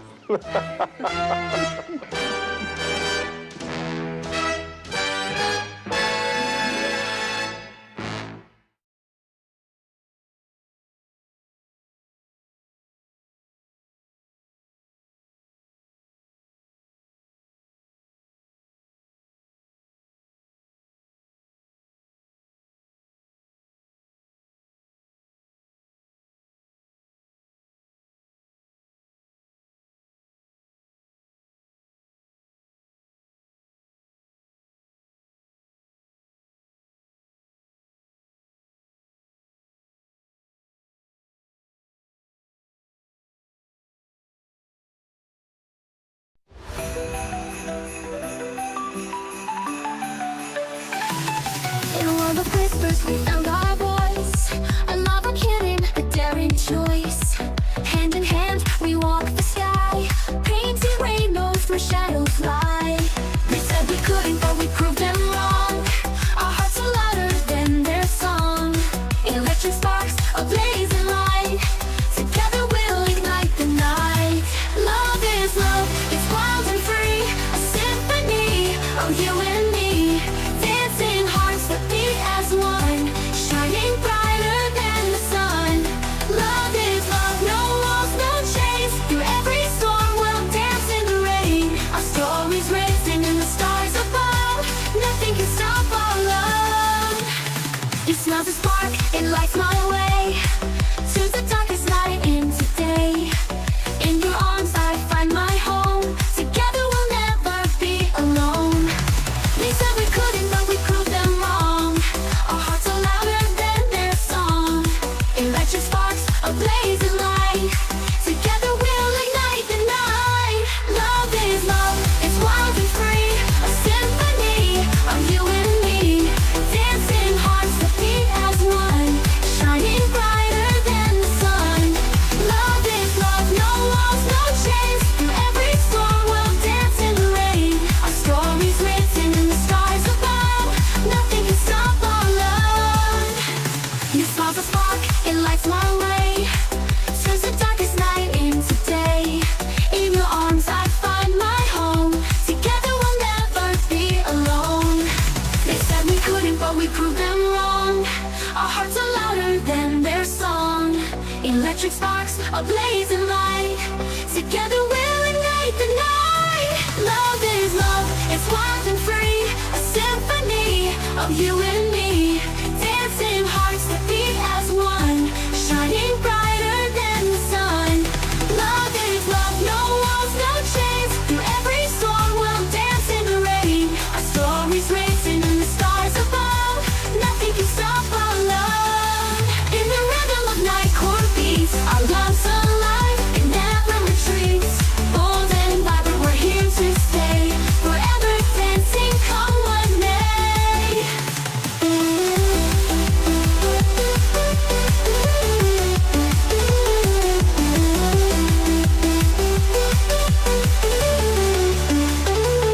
Love a glance, every light a laugh. There's a touch, they said it's too bold, but we love this much. We're breaking the mold, rewriting the tune. A love so fierce, it lights up the moon. Find no love, it's wild and free. A symphony of you and me. Dancing hearts that beat as one, shining brighter than the sun. Love is love, no walls, no chains. Through every storm we'll dance in the rain. Our stories written in the stars above. Nothing can stop our love.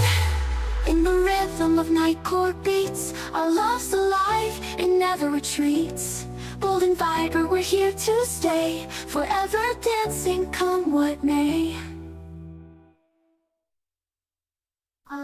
Gonna win.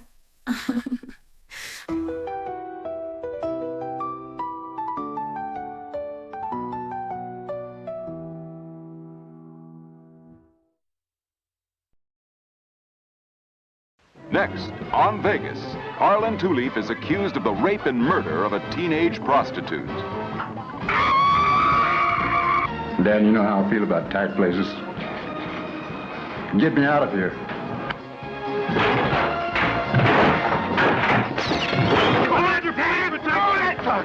I'm under right half back room. I didn't know the girl was gonna get killed.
Flight Officer Clark, please contact maintenance.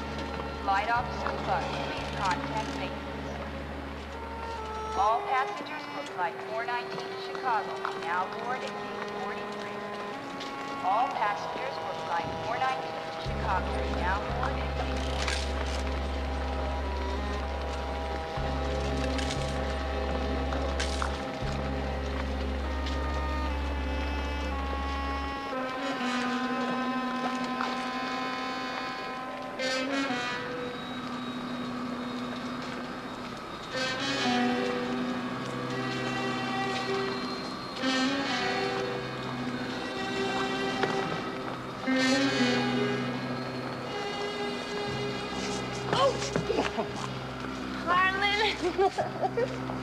You deserve that. Why didn't you meet me at the gate? Well, it's more fun out here.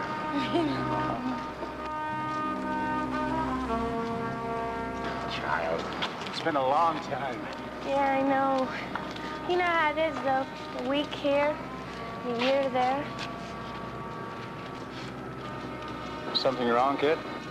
No, I'm just a little edgy. It's been a while. Well, you're gonna be around for a while, aren't you? A few days. I have to collect something for a friend.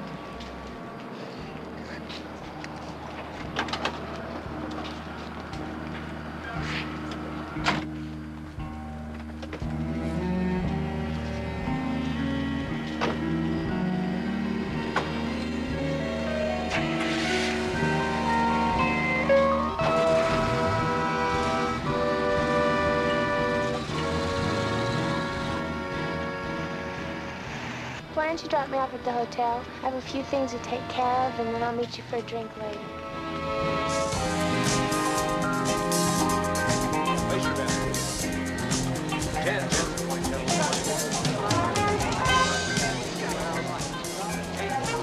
Well, she should be here any second. Okay, I'll pick her up down here. Right. Mr. Bert Cohen.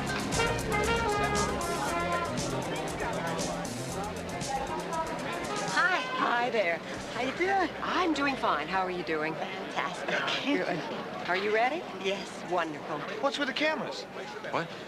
Well, I thought it was a rule, like a tradition in Las Vegas. No cameras, Yeah. no clocks in the casinos.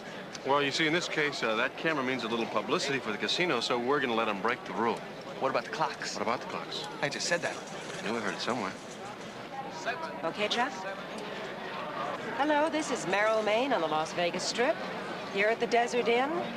And we have with us today the First Lady of Entertainment of Las Vegas, Miss Lola Falana.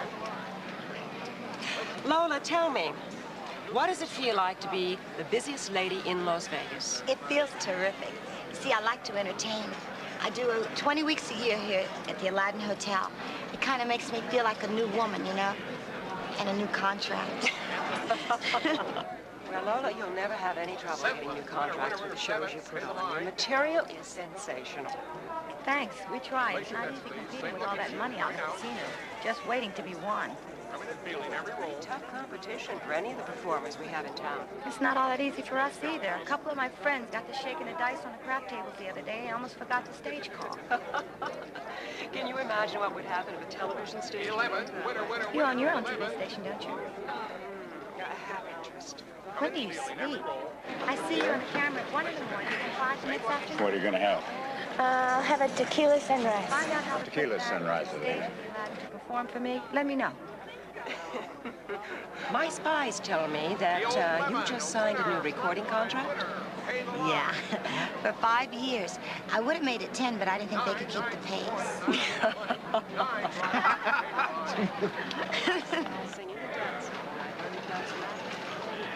Father's so proud of you. Singing, dancing. You know, you said you'd shape up as soon as you broke out on your own. I guess I made him pretty miserable till you set me straight. You set yourself straight, kid. Tulip, you paid for my education. I'd never be teaching now if it hadn't been for the money you sent me. Well, that's what families are for. Dawn, when I picked you up at the airport, you said you had something to take care of. Did it get taken care of? Partly. I have to pick up something in the morning, and if I don't get it, I'm going to go to the police. Disco has inspiration. Each generation. Something you want to talk to me about? No? I have to take care of this myself. It'll be okay. Telephone call for Mr. Cohen. Mr. Bert Cohen. What about you? You still painting? Well, I'm still trying. I saw one of your tries in a gallery in San Francisco. It was so beautiful. Hey, baby. How's about you and me stroking Lady Luck a little, huh? Got the wrong number. Oh, no. You got that. What are you doing sitting here with Big Chief? You got more than meets the eye? Look, why don't you go sit at the end of the bar? Get your dirty hands off of my chips, Geronimo. Come on, honey. You and me, all the way, right? Let's do it, baby. Sit down, Mac.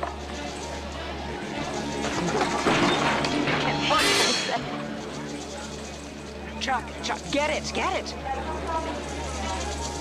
Get a little tired, Mac. Take care, Lola. Julie, look out! You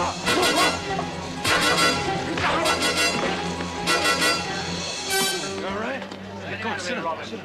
Sit down. Gene, you got a towel? Don't break it up the joint. Who's gonna pay for this thing? Brock's gonna blame me. That's who's gonna pay for it. I want to talk with him. Can you stall him? Okay, Merrill. Maybe we should take you to the hospital. No, just give me a minute. I'll be all right. Don't worry, in my experience, the chief is hard-headed. Shouldn't be too hurt. By the way, Mr. Roth is not going to be pleased with the little publicity I'm going to give him on the evening news. Just wanted to warn you. Did you just film that? Do you call this news? An Indian chief and a macho tourist fighting over a girl? Oh, what a dull night. That's news. Damn! Spencer, help me get him back to the car. Why don't we take him to my suite? Who are you? There's no friend there.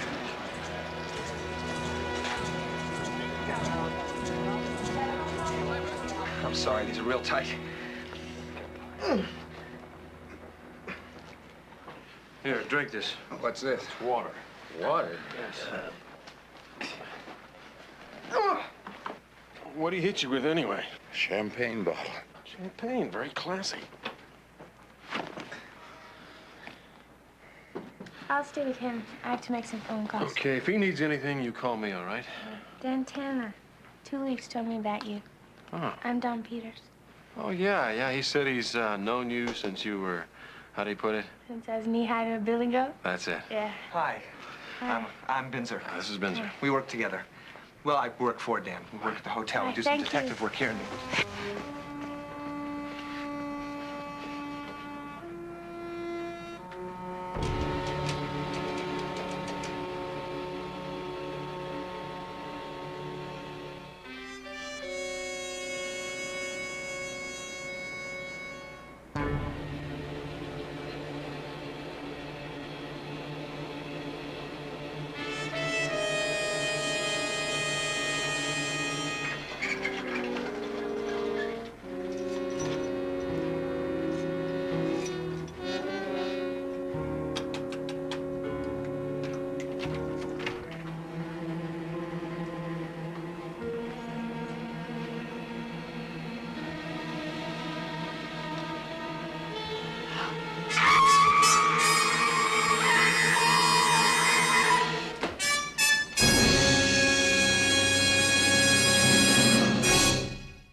Seems the old Indian fighting spirit is still alive, even if today's warpath is a casino floor. Some of the tourists in our fair town found out that the cavalry didn't arrive soon enough when Chief Harlan Two Leaf Gunning Two Leaf down with that footage he shot last night. Well, let's just hope the Two Leaf didn't see it. Tanner. Dan, I'm at the DI. Two Leaf's in trouble. You better get right over here. I'm on my way. What's the matter? Something happened to Two Leaf.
Who was it?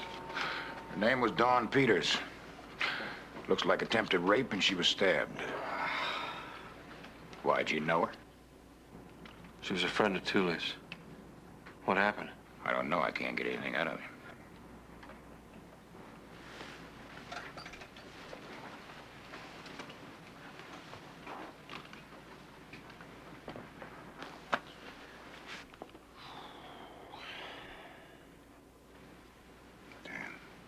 She's dead. The kid's dead. I know. What happened? I can't remember anything. I don't know. She's so small, so herd-lined that...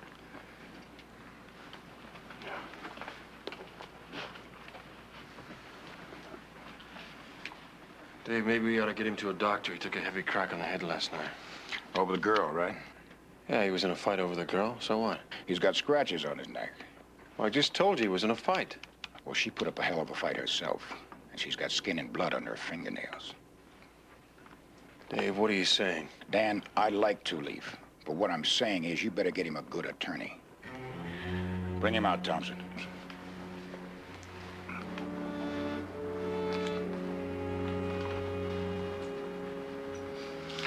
Not too tight.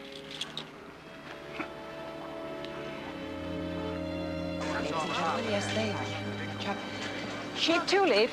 Chief, you left the casino last night. Clear the way, please. With a girl who is now dead. Can you fill us in? Who was Dawn Peters? Dan Tanna is Las Vegas's #1 private detective.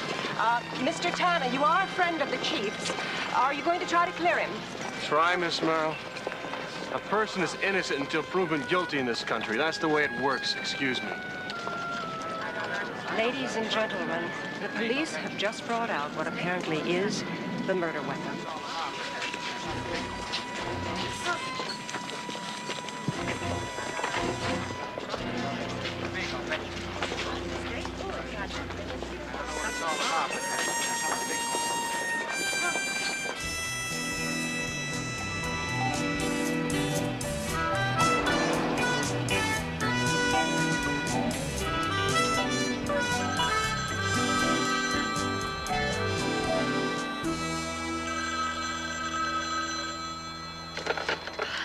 Dead Teddy investigations. Hey, I've been ringing the phone off the wall. I'm sorry, Dad. God bless you. And I wish you washed your hair in your own time in your own bathroom. I'm sorry. I thought you were going down to the jail to see Two-Leaf, and so I thought I'd steal 10 minutes. Well, you got 20. Listen, have you connected with Binzer yet? I sure did. He'll be waiting for you at the parking lot behind the Stardust. Great. I'm on my way. Just a second. How did you know I was washing my hair? Well, masterly detection, my dear Beatrice. The only time I've ever heard you sneeze is when your hair is wet. And I think I hear the blow dryer humming in the background. Talk to you later.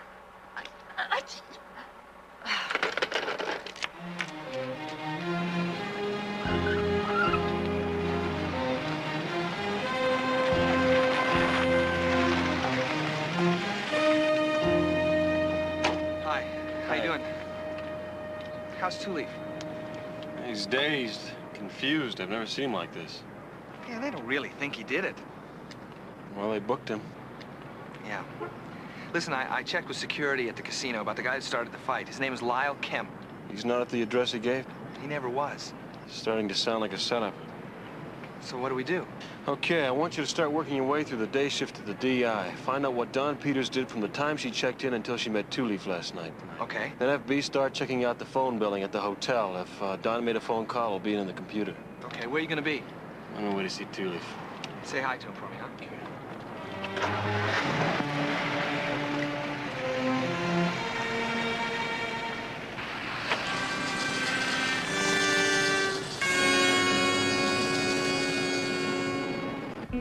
G17.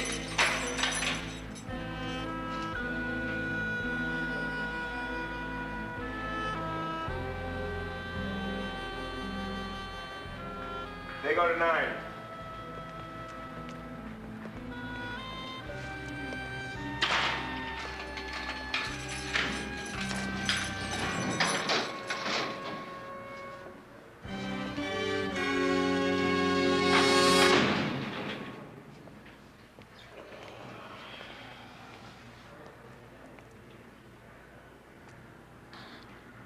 Dances like my own kid. You don't think I could have... Hey. Remember last year when Chief Gray Bear was murdered by that bike gang?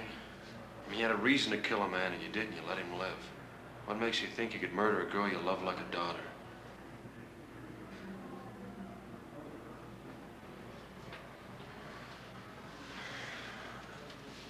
Two-Leaf, this is not gonna be easy, but I want you to tell me about Dawn. Does she have any enemies? I don't know. When I sent her off to San Francisco, she was in a pretty rough scene. What kind of scene? Call girl. But that was 3 years ago. She got scared and dropped it. You know why she came to Las Vegas? She said she came to collect something for a friend, and that if she didn't get it, she was going to the police. Not exactly a grab bag of clues, is it?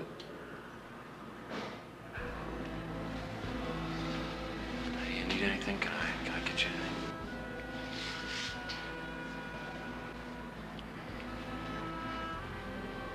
Maybe my paints. I got a canvas at home, half finished. Dan, you know how I feel about tight places. Get me out of here.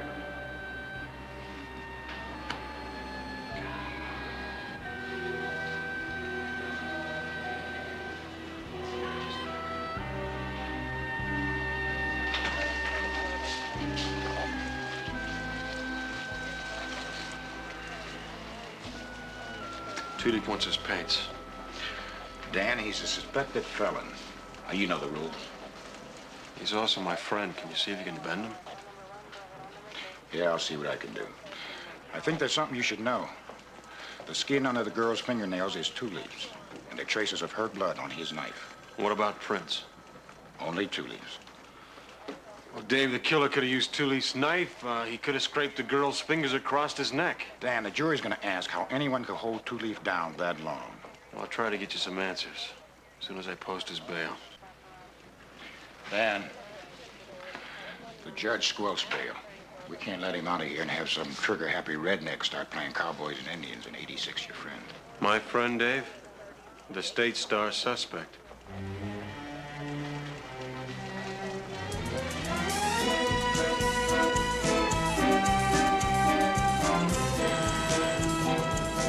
Tanna. Dan, Dawn Peters only made one phone call from her room. Bincer's still checking on the phone number. Did she leave the hotel? Only once, according to Sam at the cab stand. He said one of his guys took a woman answering her description to the Lakeside Medical Center. Okay, I'll check it out. Thanks, B.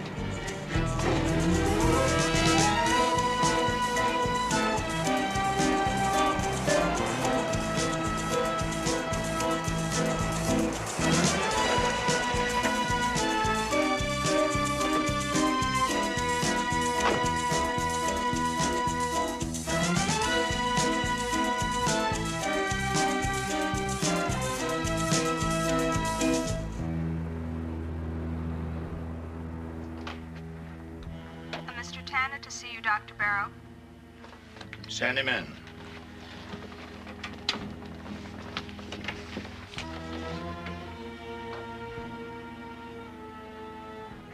Sit down.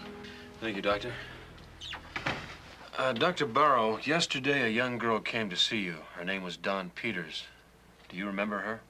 Well, she's not a regular patient, or I would. Yesterday, you say? Oh, yes, here she is. Run down. She asked for a B12 shot. I gave it to her. So you hadn't seen her before then? No, but I've seen lots like her. Vegas tourists mixing up night and day. Forget to eat, forget to sleep.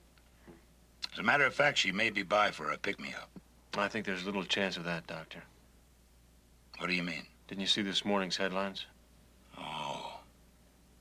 You mean she was the one murdered by the Indian? Dr. Barrow, I don't know who murdered that girl, but she was not murdered by that Indian. I didn't mean it that way. It's okay. Thanks very much, Doctor.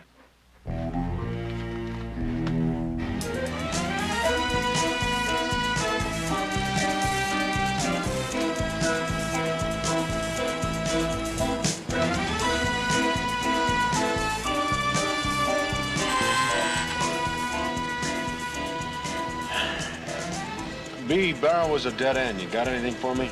Maybe. You want to know the one call that Dawn Peters made before she was killed? Yeah? Heart's Delight Escort Service on Fremont. You know, that hooker service. I'm on Fremont now. I'll check it out. Good luck.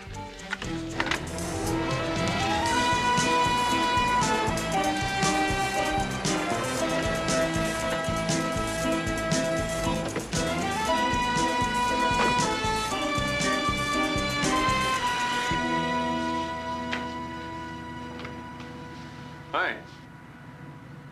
Well, well. If it isn't Dan the question man. Bill Hart around? Oh, dear. I'm afraid you're a little late. He's in the cemetery. He died last week, God rest him. I've taken over the place. I didn't know. Emergency operation. He had heart failure. Passed away on the table, flat on his back, like old times. Well, I'm sorry to hear about that. No need. He was a rotten partner. He couldn't keep his hands off the merchandise. He was addicted to the cards. Like an alcoholic bartender, you know? What are you looking for? Just looking. Well, it sounds like he kept real busy. Right to the end. He left his daughter a 69 cat and 10 grand. In debt. Jack, does the name Don Peters ring a bell? She used to work for us. Before my time, though. In fact, she phoned here yesterday. She wanted to know how Hart died. Morbid lady. Listen, did she have any girlfriends when she worked here? Anybody might still be around? After 3 years, I wouldn't think so. Wait a minute. Wait a minute. Yeah, there was one.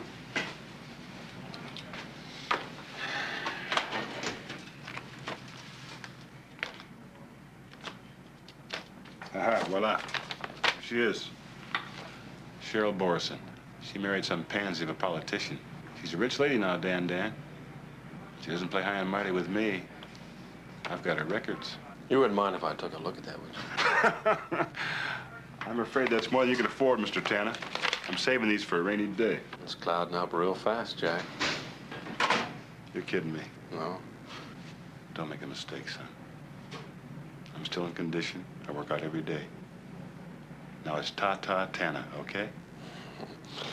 Well, Jack, I think we got a problem, you see, because I want to see those files, and you're telling me I want to wait till it rains, so what do you suggest? You're wrong. Because I think we got a problem. We don't have a problem.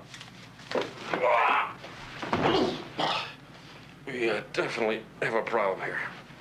Okay, I'm leaving. I'm leaving. Whoops.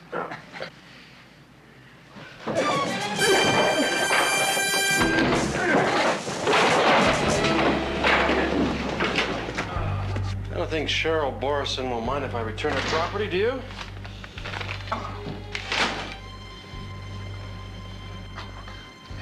Thanks for the use of your file.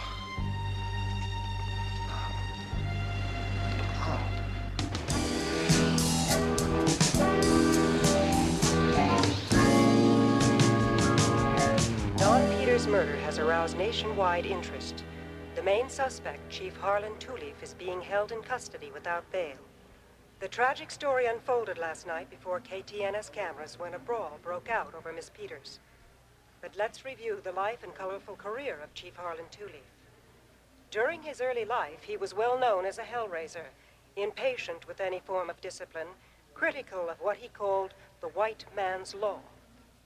The story first started after a fight in the Desert Inn bar between the chief and a visitor. Hey, what are you doing? You crazy? Vile pimp after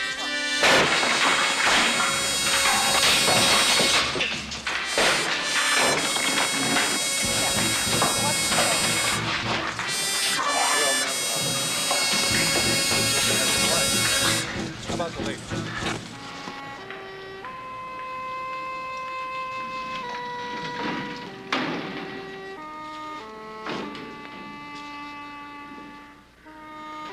G17.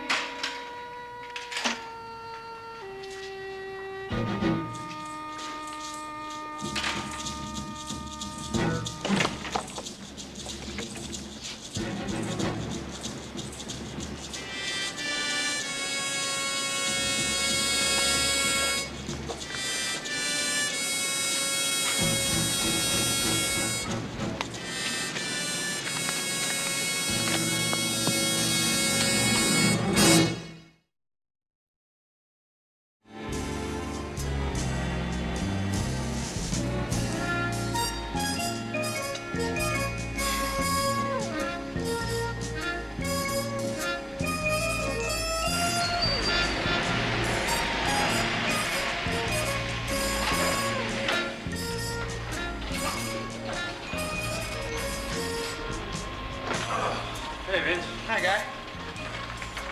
Yeah, that looks good. Thanks. You know, you could have more of that if you wanted. Oh, that's all right. What's the matter? Well, it's nothing. I just, well, one side is taller than the other side, and I could like things that match. Really? Yeah. How's this? Great. That I can eat. What do you got? call girl file on Cheryl Borson? Now look. I'd like to meet her. Yeah, did you call her?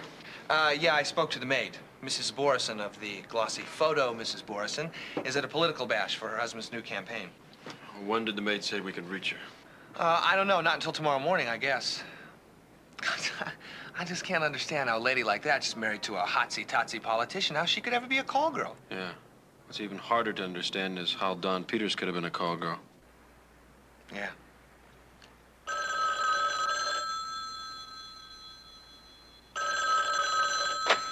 Tanna.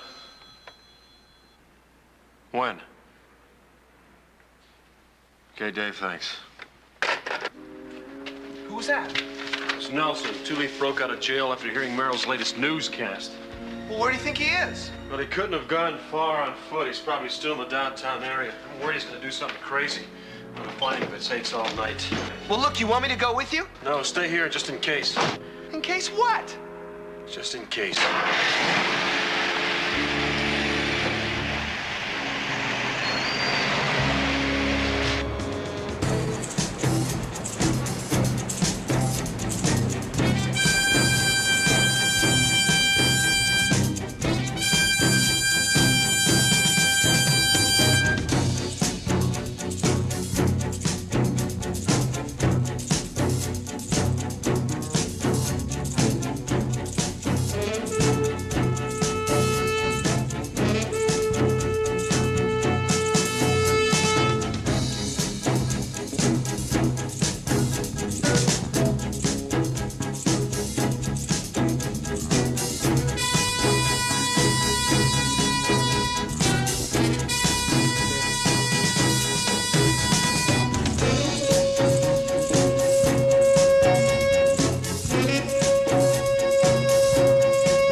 Mrs. Borson, my name is Dan Tanna. I'm a private investigator. I'd like to talk to you. I'm sorry, I can't talk to anyone without my husband.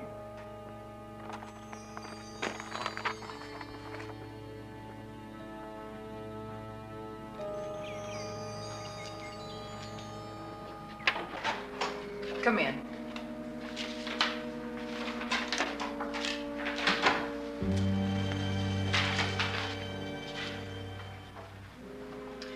I knew a rat would crawl out of his hole one day and come and try and put the bite on me. How much? Mrs. Borson, all your records are in this file. I suggest you burn it.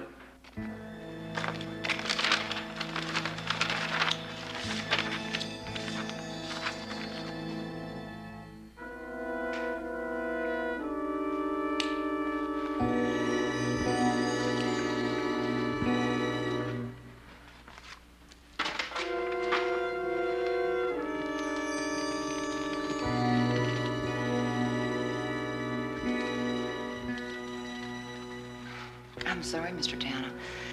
Obviously, I misjudged you. Is there anything I can do in return? Well, it's been a long night. I could use a cup of coffee. Of course. How do you take it? Black be fine, thanks. You could also tell me about Don Peters. Mr. Tanna, Dawn's dead. Can't we just let her lose her past? Same way that we just burned mine up. Sorry, I can't do that. I could lose a good friend to a murder charge. Don's Indian. She used to talk about him all the time. Loved him like a father. One night, she called him when a customer was trying to bruise her up. And Two Leaf almost killed the guy. And then after that, he sent her off to Frisco. There must have been more to it than that. A reason. Well, if there was, I don't know it. I don't think you're being entirely honest with me, Mrs. Barrison. I think you're holding out on me.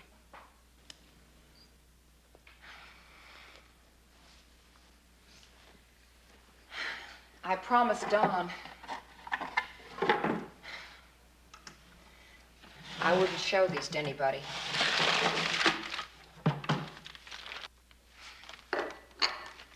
I said I'd just keep these for her as insurance.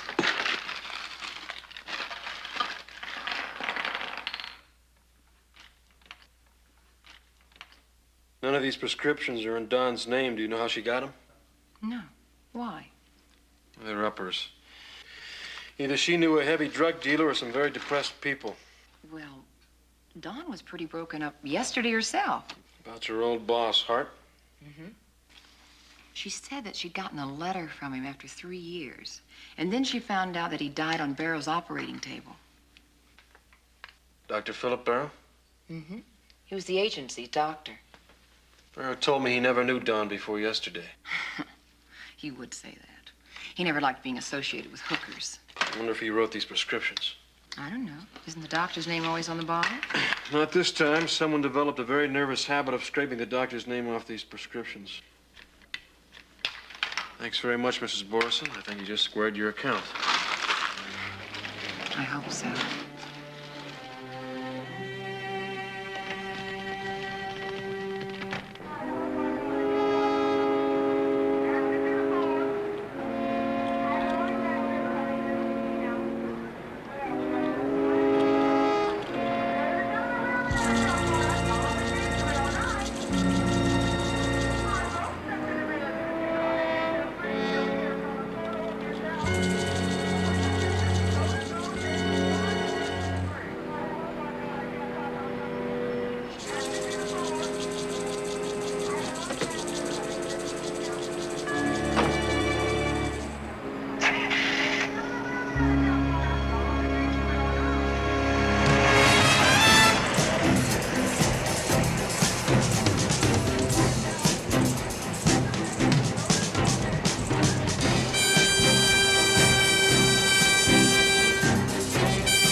Tanna Investigations. Well, I certainly hope so. Ben, is there anything new on Two Leaf? No. Nelson said he'd call if he had anything. Okay, there's something I want you to do. Yeah? Well, first of all, you've got to go out to the cemetery.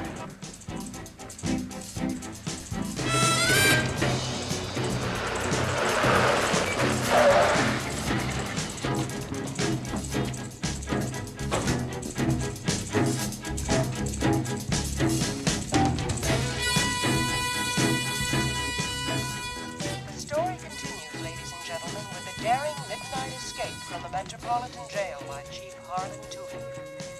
Now, I'm not the one to pass a verdict of guilty or innocent on the chief, and it is not a reporter's job to express opinion. But I would like to point out that if the chief was innocent, why would he make an escape? Is he afraid of something he's done? The story first started after the fight in the Desert Inn bar between the chief and a visitor to our glamorous city.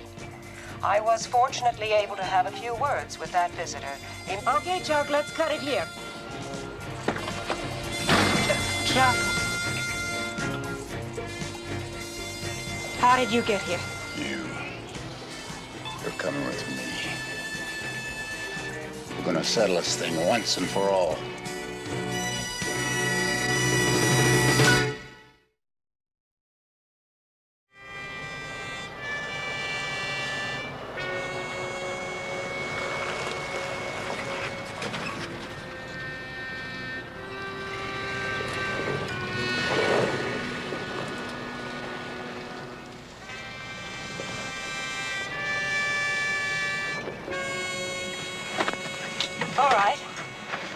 this? Another rape? Another murder? Miss Man, I know why you're doing this. It's because I stopped the documentary you were doing on my tribe last year. Oh, you're right. I lost a bundle on that one. So now you're out to destroy me. Oh, I don't need you. You're doing a fine job yourself. Look, I may not like you, but I didn't put your knife in that girl. Neither did I. Where's the man that you interviewed? Lyle Kemp was with my cameraman the night Dawn Peters was killed. He didn't do it. But he knows who did.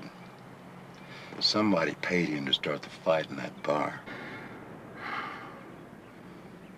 I love that girl. She was like a daughter to me. She had the run of the reservation while her father taught our children. The man who hurt her, I'm gonna get him. I swear it. All right. I'll take you to Kemp.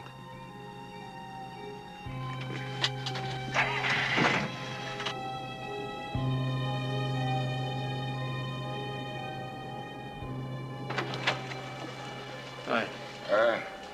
Is this hot? Mm-hmm. Any new developments on Two-Leaf? Oh, yeah. He's now added kidnapping to his other rap. Who? Merrill Maine. Merrill's cameraman called us from the television studio. My men got there too late. So now the DA has ordered us to find Two-Leaf and bring him in, whatever it takes. Dave, that's like saying shoot on sight. I don't make the rules, old buddy, but I have to play by them. Nelson. Lieutenant, hi, this is Binzer. Listen, B told me Dan was going to be there. Binzer, I'm here. I'm at the cemetery. Listen, Dan, it took me a while, but I found the names on those drug bottles. Every one of them is dead and buried. Okay, I want you to do one more thing. Check with Mickey at the pharmacy. See how long they keep records on prescriptions. You got it. Bye. Dan, what are you working on now? Dead people who order drugs.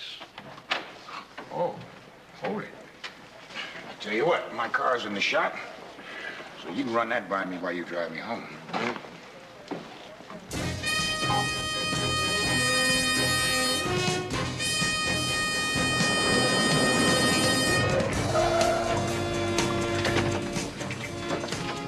Hey, hold up, huh?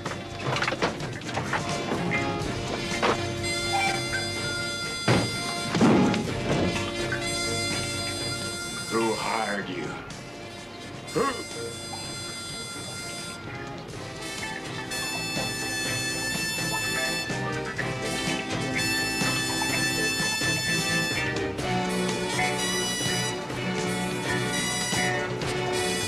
haven't seen a scam this old in years.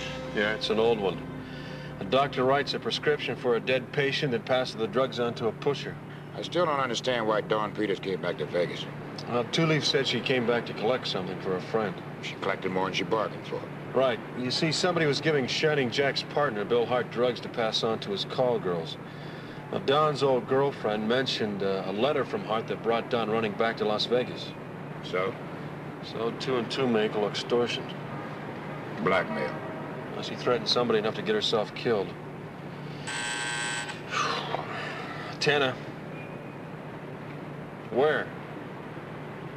Thanks, B. Two-Leaf was spotted at the City Center Motel. He hassled the guy from the bar front.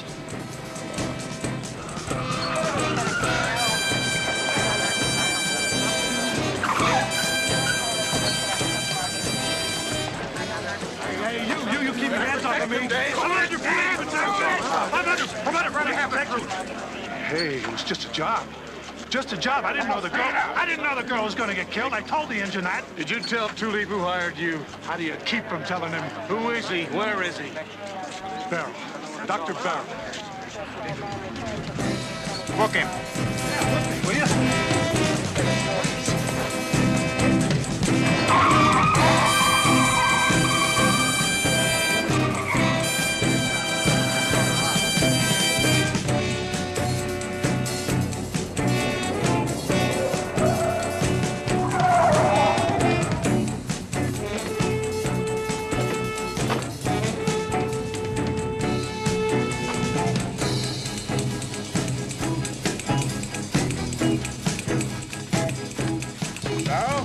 Dr. Bell!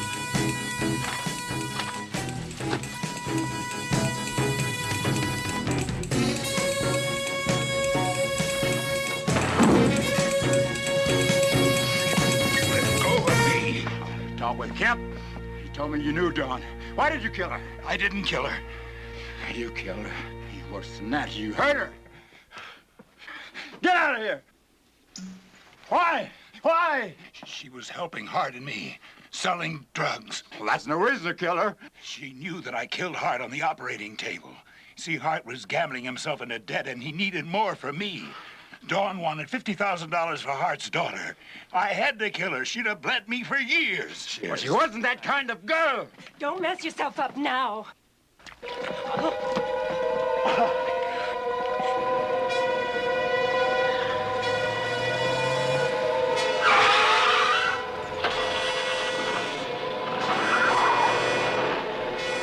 I'll take care of Julie. Right.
Don't bother, Doc. You just made your last house call.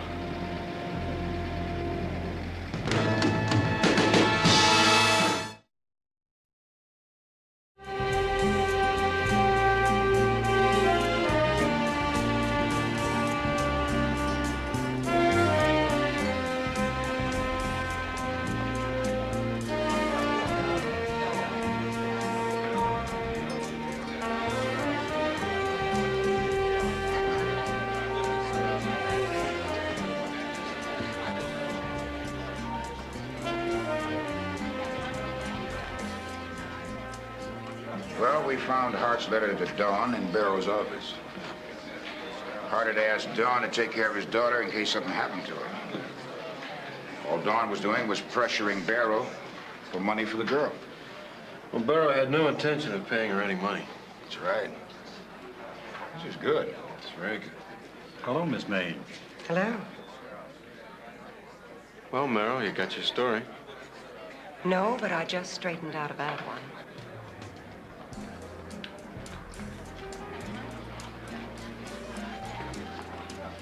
Chief, I made an apology on the air, but I wanted to say I'm sorry in person.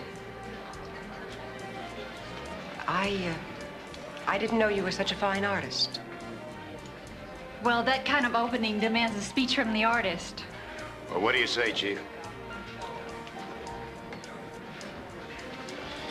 Well, for my old friend Two Leaf, a speech has always been two pauses with a long pause in between.